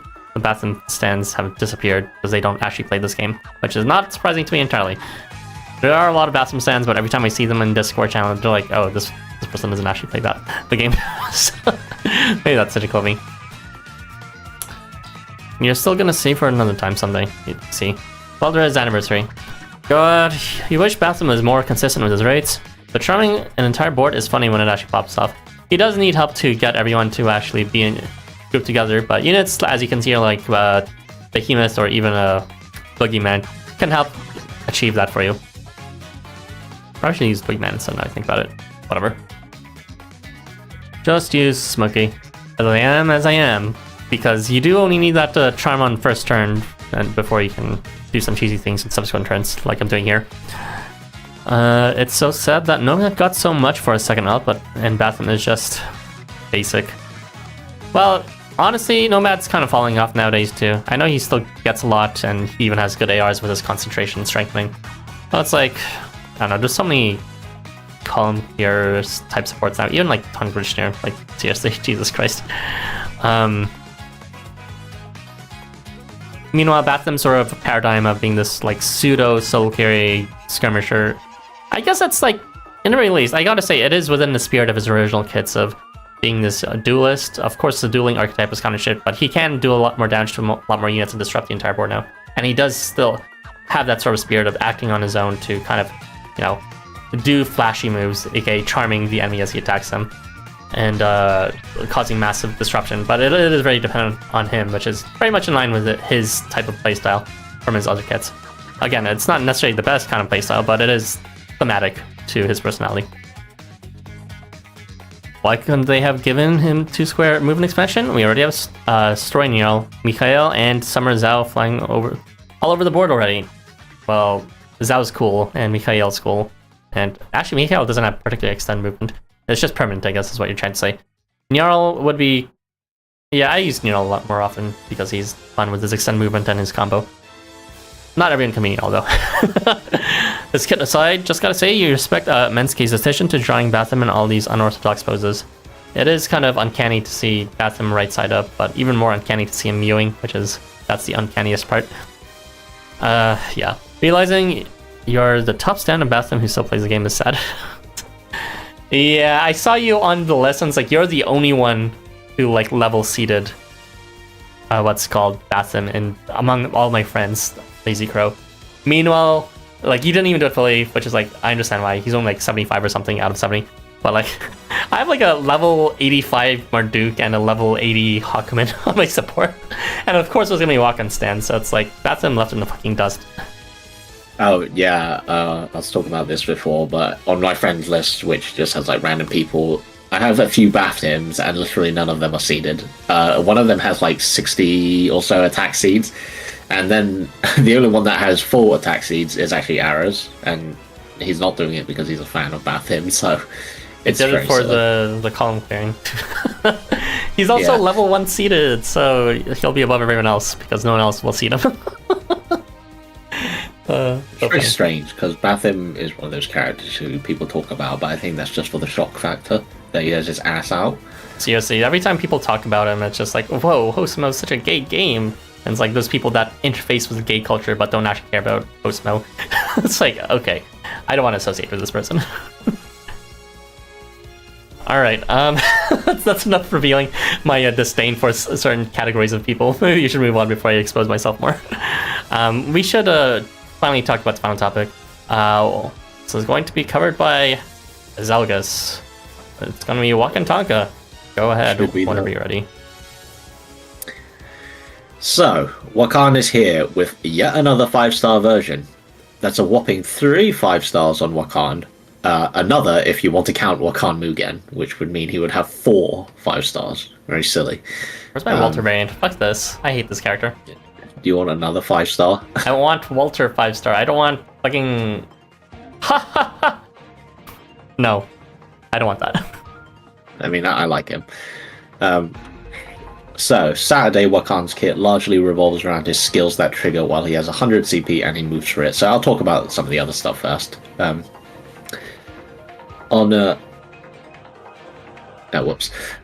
So, phase start, he has a few buffs that aren't too important. Tenacity, Glint to Self with nullified debuff to self and allies around. Not much to talk about there.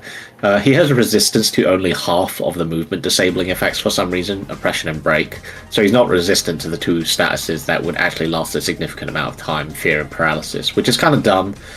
He relies on moving while he's in his CS phase, so those are useful resists. It would be nicer if he resisted all of them though. I guess nullified debuff can help with that.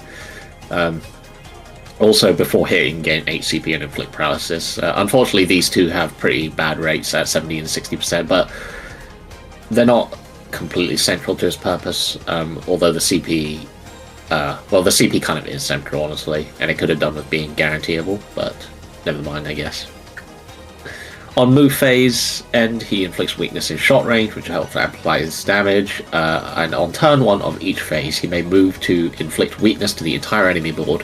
This goes with his CS phase, but he can also just use it as a generic support option on if it's like on subsequent phases where he doesn't have his CS yet. He doesn't need CP 100 for it, so, you know, if it's a new phase, he doesn't have CS, you can just move for weakness anyway. Although that will reduce the efficacy of his CP whenever he gets around to that. Anyway, onto the CS phase. So Wakan gains 100 CP when appearing, so he'll start all battles in this phase.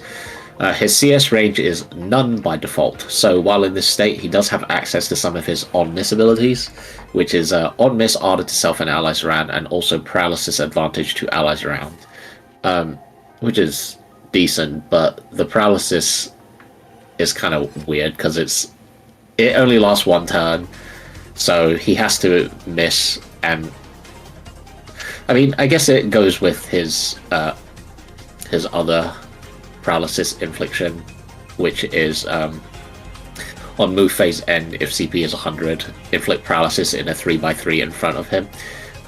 So since he doesn't have to move for that, you can have him inflict paralysis with that and also miss to apply paralysis advantage. or have him inflict it on subsequent turns since paralysis lasts a while.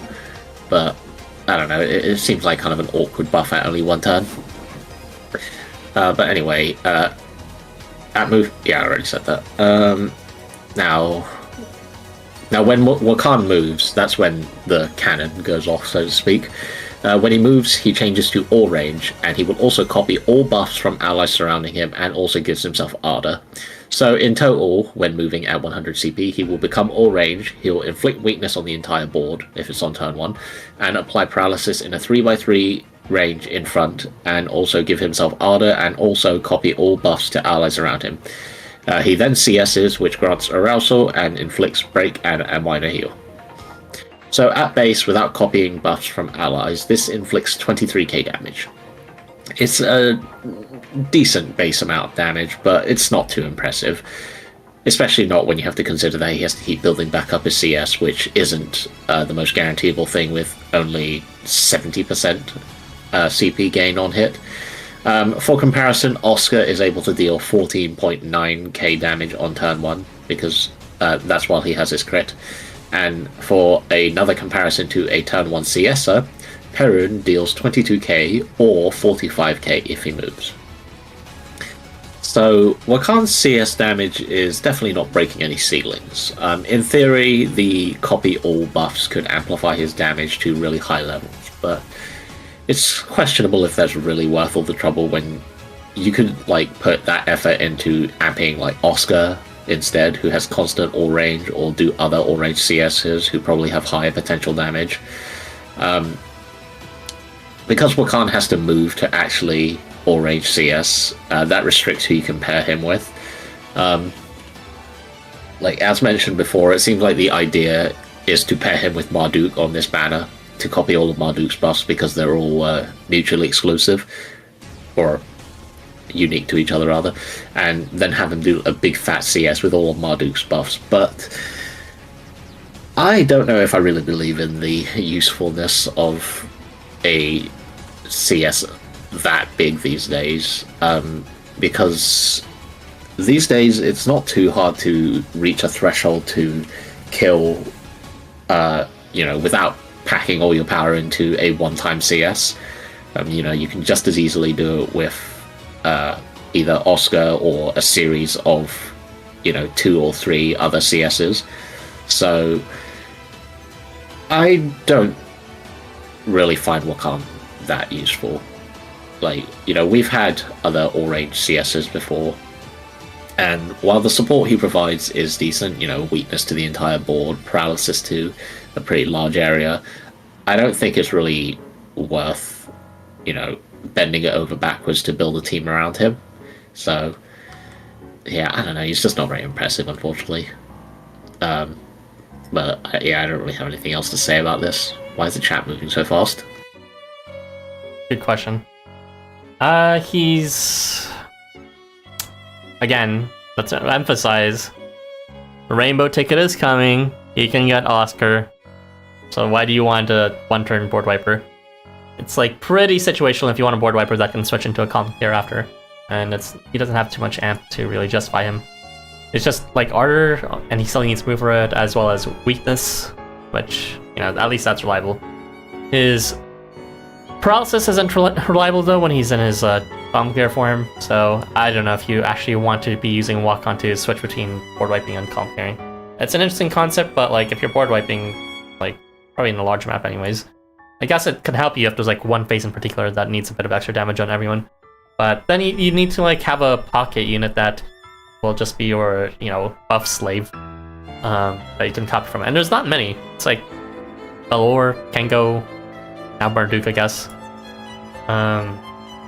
And, they're probably better off in some other team rather than having some random unit benefiting from them getting a random charge in the middle of nowhere. So, I do think it is what's it called? He can complement those 1, 2, 3 board wipe setups that I've talked about a few times before, but those haven't really become too relevant even after all this time, simply because units like Oscar is just that relevant for every turn wipes. But yeah, he can be your 1, or your 2, or your 3 for phase 1, or 2, or 3. It does need to be phase start though, because his weakness won't be going off otherwise. Other than that, I do like how he does have some totem utility. I wish they increases his totem strength more though, because units that don't necessarily do anything but can act as like a buff source or something like that is nice if you want to add some variety to the game that's not just increased damage. He does apply Ardor on miss, which is like as like lazy as you can get for a totem effect. He does also apply Paralysis, which I think is more impressive because guaranteed Paralysis at a generous rate of like 3 extra bucks that's guaranteeable is obviously very nice to have. If you just choose never to charge, use Wakan token strategy, can be paralyzing many units on a board every turn very easily, and I think that's a good thing. You can also just keep him around whether he's in shot form or not for that weakness in shot range. Still undertuned, but I understand that that's supposed to be not his primary thing. His primary thing really is his charge that he uses. But again, it's like pretty situational. I don't really remember anything off the top of my head where I'm like, oh, I want a board wiper on this phase only, and then the rest I can do with top cares. There's not really too many quests like that. Especially with challenges nowadays, where it's like only fucking one phase challenges lately, especially with top of some mountain. Destroy the mountain with Willy. There you go. Yes, he could do that. Again, just ready Oscar at that point. Wakan, Tanka, and Hakumen are unfortunately undercut severely by that early news. But at least you can save your stones. You do not need to pull for any of the 5 stars in this banner, at least you know. Okay, you can read up the chat now. Oh. There's too much. Have fun. The true exception is in the game. That's where we were, right? Yeah. I seeded him only because I had leftovers after red texting meth. Yeah, I remember you gave that reason. Not even real Bathyms then. So true. I can't believe Bathym is just leftovers, only gets scraps. That kind of makes sense for the slut he is. He just, sloppy seconds that no one wants. Maybe Bathym again on the reprint. For Wakan, misery truly builds character. The stubble helps too. Yeah, I enjoy stubble. Everyone loving Walter for being a sad boy trademark, and Club Wakan here laughing his ass off each turn. I haven't been listening to the battle sounds, but I'm assuming that when he moves or uses a skill, he just starts laughing. It's a very... You have everything muted, seriously? It's a pretty cursed laugh. It's like one of the most iconic sounds you'll be remembering if you put on, and not in a good way.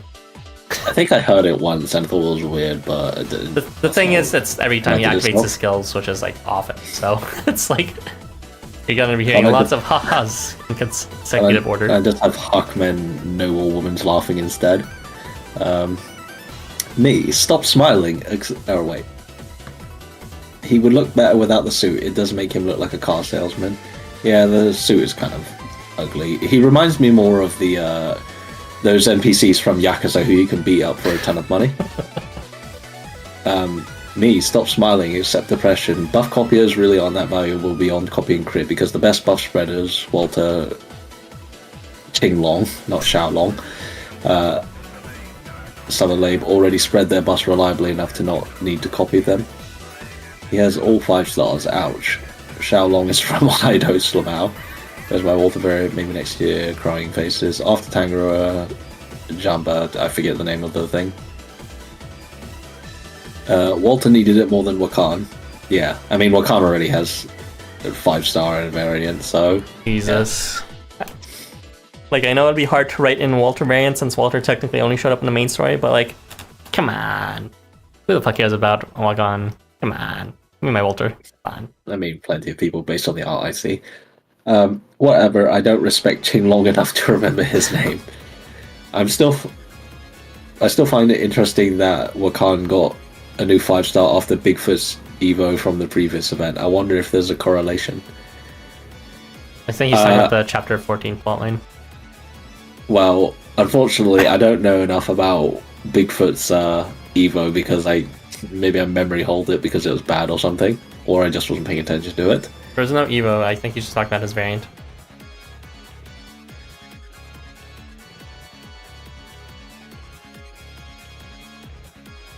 You there? Zalgus? Oh, I released the push to talk. Yes, speechless. Event variant. Okay, I thought there was some Bigfoot Evo that I had forgotten about. Wasn't that what people were hoping for actually? And then he's the only one who didn't get one. LOL. I was going to do that.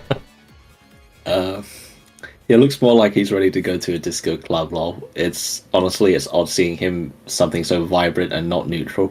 Yeah, he's usually in green, which is a very pleasing and neutral color, and this is very garish. His only splash of color in other alts is typically green. I mean, his fashionista one was largely brown and skin color, so... I like that you can choose to either blow up the board or be an offensive support, even if it's pretty common on better units. Got 4 copies of him trying to chase Marduk. Ouch. Not even a Wakan stand. Sorry, I mean, for no Marduk.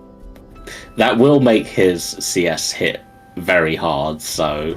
Because it'll double increase break and the multiplier, so... I guess there's that. You could maybe plan around using him as a big fat cannon. Based Lazy Crow. Walter absolutely deserves it more. Angry looking emoji. Also, Wakan being a dead unit if you don't own him or move him hurts a lot. If you don't own him. I mean, I don't know about if you don't own him. I mean, sure, I guess if you're using him like support slot, people won't take advantage of break, but I mean, everything else seems fine. Also, the break is like also Ardor, I think. Oh, well, yeah, but the on-miss. Yeah, I know, but I don't know how often people will actually be using that. I mean, he will get it once he uses charge, so it's like it is there. I mean, I guess it is a like a 4.8 multiplier with paralysis, so it's not like, you know. It's also like if you're not planning to charge immediately, which is likely if you're using Wakan. Actually, if he also gets his weakness off, then that's actually quite a lot of damage. Yeah, you're missing out on that too. So you can get like huge L if you don't 10-ish times multiplier if he stacks everything on his CS support phase. Well, I guess that's... Don't forget the paralysis advantage, which is only on this. I mean, that's what I calculated in, so that's why I said around 9 to 10 times. But it's a bit unwieldy to use, honestly, because weakness is only in shot range. But I guess it's something you could plan around. I think a good compromise would have been making his club variant toggleable between Wakan and Walter, like no, because they're completely separate characters, sort of. Not really, they're exactly the same. Unlike Oz and Zoe, which are 2 different ones that have been fused into one. Walter is actually just Wakan. But like Olzo and Saturnus. Well, I mean, they already separated them in terms of unit. I know. But like technically speaking, Oz and Zoe have less in common than like Walter and Wakan. One is literally just like... Are you saying that I should have gotten a Zoe character? Maybe. Strokes chin thoughtfully. How would that even work? I don't know. The writers can literally pull anything out of their ass. Yeah. They could make you double dip on C's. There's like an event that takes place in the main story loop. I don't know, like in the middle of chapter 13 when everything's shutting down. There's like have an event somewhere with Walter. In the middle of like the Ramu fight, just like put him there. I was going to say, I don't think that the tone of the main story generally is conducive to like maybe the first few chapters. He can do it. It's Walter. He's infinite. He can. We should have an event in the middle of the Warmongers chapter while we're in jail. He's like infinite, right? Maybe he can like do some sort of time travel thing to a different loop while still inside Ramu, and then it's like, I'm here for the event and my variant. I don't know. And then he can remember Heyoka in the past, and it's like, yes, I shall go back into the main story, and I'll reflect on that as he gets me there. Maybe they can even properly explain the one thing they didn't explain properly with chapter 13 is what exactly caused the exceptions. Like, I know it's between you and, you know, Walter as well as Talter, but like they never ever explained the contradiction between your rules and their powers. So it was just weird. They could explain in that event though, for sure. Don't worry about it. Ha ha ha ha ha. Honestly, it sounds more like a chuckle. It's weirdly low-key for him. Walter is Wakan, that's my controversial take for the day. Door. That silence was golden. That was when you muted yourself. Oh, whoops. Abandoning my besties to go hang out with Walter and Mugen Roa for a bit during a flooding of Tokyo. Exactly! Yeah. You get it. They have the power, they can do it if they want. I mean, it could be a interesting change of pace, because most events start out fairly lighthearted, but, you know, if you have an event that starts out, this shit sucks.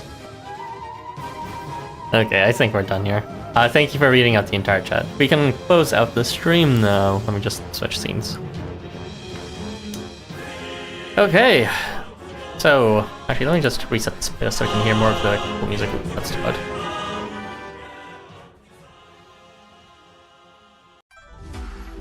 So, Zalgus, what did you think of this event? The variants, the new character Saturnus, the kits, the music, the remixes, the theme, and the new evolutions from Yule, new AR, and everything in between. What did you think of everything? Can you repeat that list? Let's see. I don't really care much for the theme of this event. I mean, it's I've never really gone to dance clubs and nightclubs and all that, so it's whatever. The music is, it's funny that there was like all this hubbub about them getting some big shot music producer who, you know, is famous and stuff, and wow, they got this character or this person to make stuff for Housamo, and the music is just kind of okay for me. I mean, I can see they're going for a different style of, background music in a dance club, but it doesn't speak to me. I mean, it's not bad or anything. It's just not the sort of thing I would listen to on a regular. Variants and character. I mean, I don't care about any of the characters or any of the variants on Banner. I don't care. I like Wakan well enough, but none of the designs especially speak to me either. The shoes, though. I don't care about Marduk. He's cute. It's funny that he's not poorly scaled in this one though, because every time I pull Marduk, which I saw him a few times because his 3-star is on rate up, of course, I keep laughing at being reminded that he's absolutely tiny because his portrait has to fit Mishusu and his giant gun. So Marduk himself is. It is nice that his face is actually Superman for once. Also, yeah, it's terrible complexion in his 3-star for some reason. But anyway, so yeah, variants, don't really care about them because I don't care about most of their characters, nor do I care about the designs. Saturnus, I like Saturnus's design. Way back when he got leaked on the whatever Chemo Fest banners, I saw him and I thought, wow, he looks cool. Looking forward to him. So it's a shame that he is the biggest dumpster fire of the year. So yeah, don't know about that. It's not of the year, of the past few years. I'm sorry, it's that bad. Yeah, it's probably I can't even think of who even from launch who would be worse than him. Probably quite a few units with their swap and trade skills, but is he worse than Labe? No, at least Labe has Ardor at 50% and does remove debuffs. No, you mean yes. Oh yes, he is worse, yeah. Yeah, that's what I was thinking, because Labe has that 50% Ardor on turn start, which is, despite being a terrible rate, it's still a damage buff that is repeatable. There is also I guess Pollux is probably the first unit I can think of, other than Christmas Moline, that's worse than him. Worse than Saturnus, at least. Fucking guts and evasion, but no damage amp to speak of. So pointless. You would think he would have damage amps, but never mind. What else is there? Yule. I mean, I don't like Yule, I guess, so whatever. That's fine.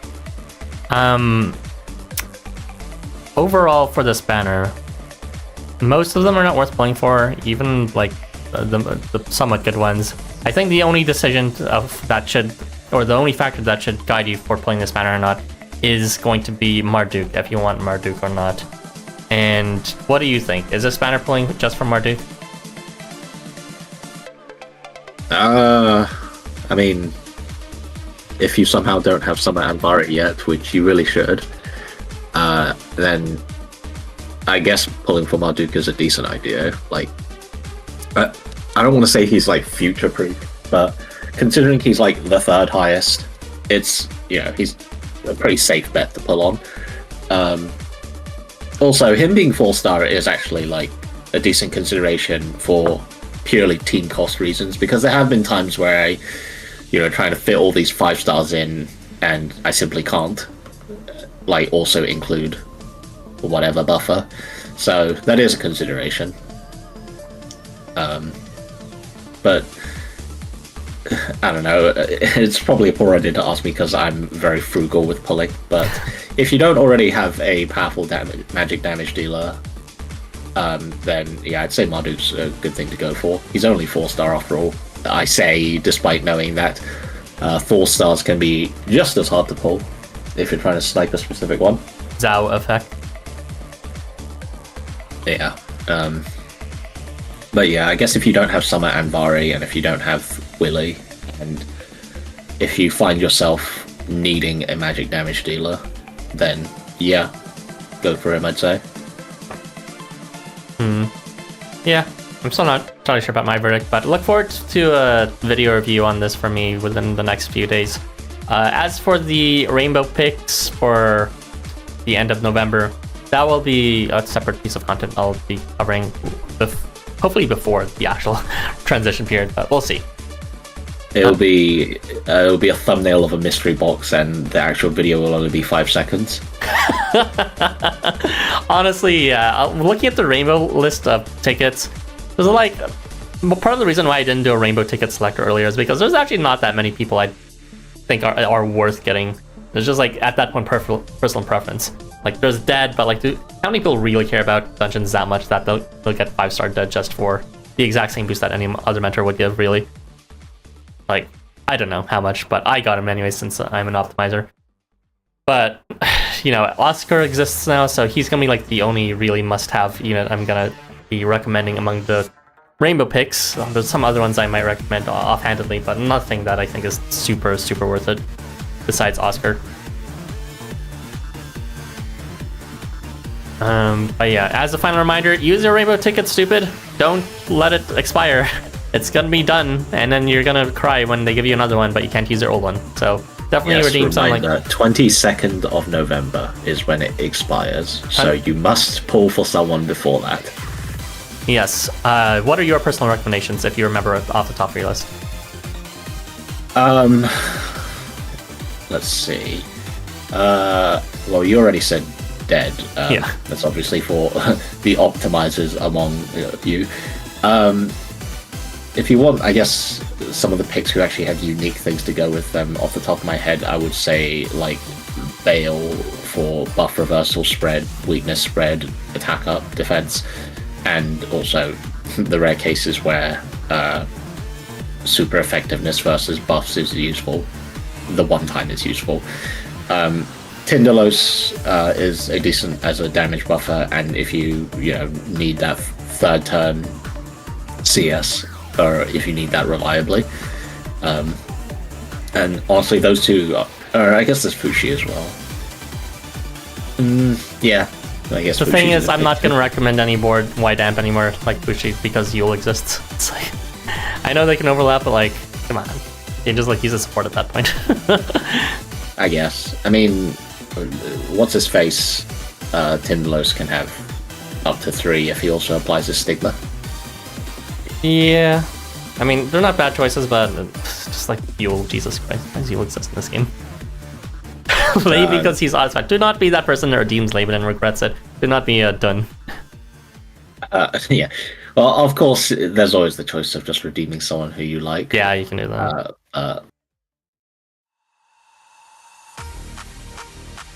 Oh, okay, I thought you were gonna go somewhere else. Okay, no. I mean, here, let me take a look at. I'm not expecting much. I wouldn't pick Yoritomo for the same reason I wouldn't recommend Fushi, because Yule exists now. Think about it. If you had to pick 2 board-wide amps, they're gonna be like on the same side of each other to the unit you're gonna buff, which is gonna be Oscar at that point, right? Because if you're not getting Oscar, then you can't like use the Entertainus affiliation boost to boost them even further. So it's like, of course, the ones you're gonna want to bring in sport is gonna be a board-wide amp. So that means you only need 1 board-wide amp really, which is gonna be Yule. So it's like, why even bother? It's so dumb. I guess there's Ahab if you want like a super tank unit. He would be the premier. He would be the premier pick in that section.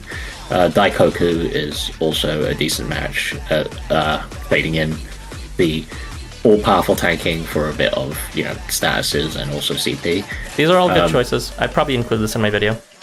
I guess there's Shiva if you want that Shiva as a maybe if you're still living in like 2020 and love token farming or some shit like that. I mean, he was useful for one of the seed or blossom quests for specific reasons because he clears everything. That was when you required Ryota back in the day, but now you don't even need that. Like, fuck that. Yeah, there's Yoritomo, but he's been pretty deprecated, unfortunately. For me, other than the ones Zalgus mentioned so far, and Dead, I'd also recommend Gabriel around Transit. She's like one of the only healers that I remember because they are distinctly quite good, because they do have permanent board-wide increased recovery, I believe, and just have a lot of healing and utility with their extended movement. Would I recommend getting Turing? I would not, because there are better choices for what's called buff removers nowadays, and the rest of the kit is kind of hella inconsistent. They're funny to play with, but I like Logic Bomb. It's fun. Yeah, it's fun, but it's not consistent. So if you want fun, Turing is one choice you can get for fun, I guess. I guess there's also what's his face, Story Kamui. Yeah, that would be another recommendation for sure. Quite a few picks, but really, in reality, Dead and Oscar are my main 2 ones. Sandayu? No, nah, he's not worth it. We're talking about the first selector. I am, but Dead would be my first pick, and then I would not recommend anyone else, honestly, if we're strictly saying that. Main reason why I didn't make a video until now. Sandayu is kind of just like a triple column here in sport. They're not great. I have him, so I know. Loki, I'm kind of tempted to get him because he's fun too. I probably recommend too. But yeah, just play back this if you want to hear some recommendations again. There might be some in chat that I missed too. But thank you for giving your thoughts, Zalgus. If you wanted to be based, pick Shino. I think I'm going to close the stream before Zalgus spreads more misinformation. So, he's cool. Sure, Dad. Alright, thanks for joining everyone to this wonderful stream. I hope you guys had an informative period as well as a fun period. Unfortunately, Harvey's not here to join us, and everyone else decided to dip because they didn't care about the scenes. But don't mistake it for this banner being bad. They're generally good, except for Saturnus, and what's it called? Marduk is woke. But yeah, thank you for joining everyone. Look forward to the next video in a few days, and look forward to Challenge Quest stream, and look forward to another video for Rainbow Quest stream. And we're gonna head out now. So, yep. Are you gonna read the comments? Nah, the last section, I don't really like reading it. Does someone ask who the host for the 8th anniversary is? My hopes are harder challenge quests. There you go. Okay. All right. I said host. What? It's fine. Let's just get out of here. I want to eat dinner. Who will be the host for the 8th anniversary? Oh, the hosts? It's probably gonna be Hakenshi. Like, should be. Better be. Okay. Give me that god variant, Sheena. That's not happening. Copium. Well, it might happen. We'll see. Okay, thanks for joining, everyone. See you later, and catch you on the flip side. Bye-bye. Bye. Bye. Bye. Bye.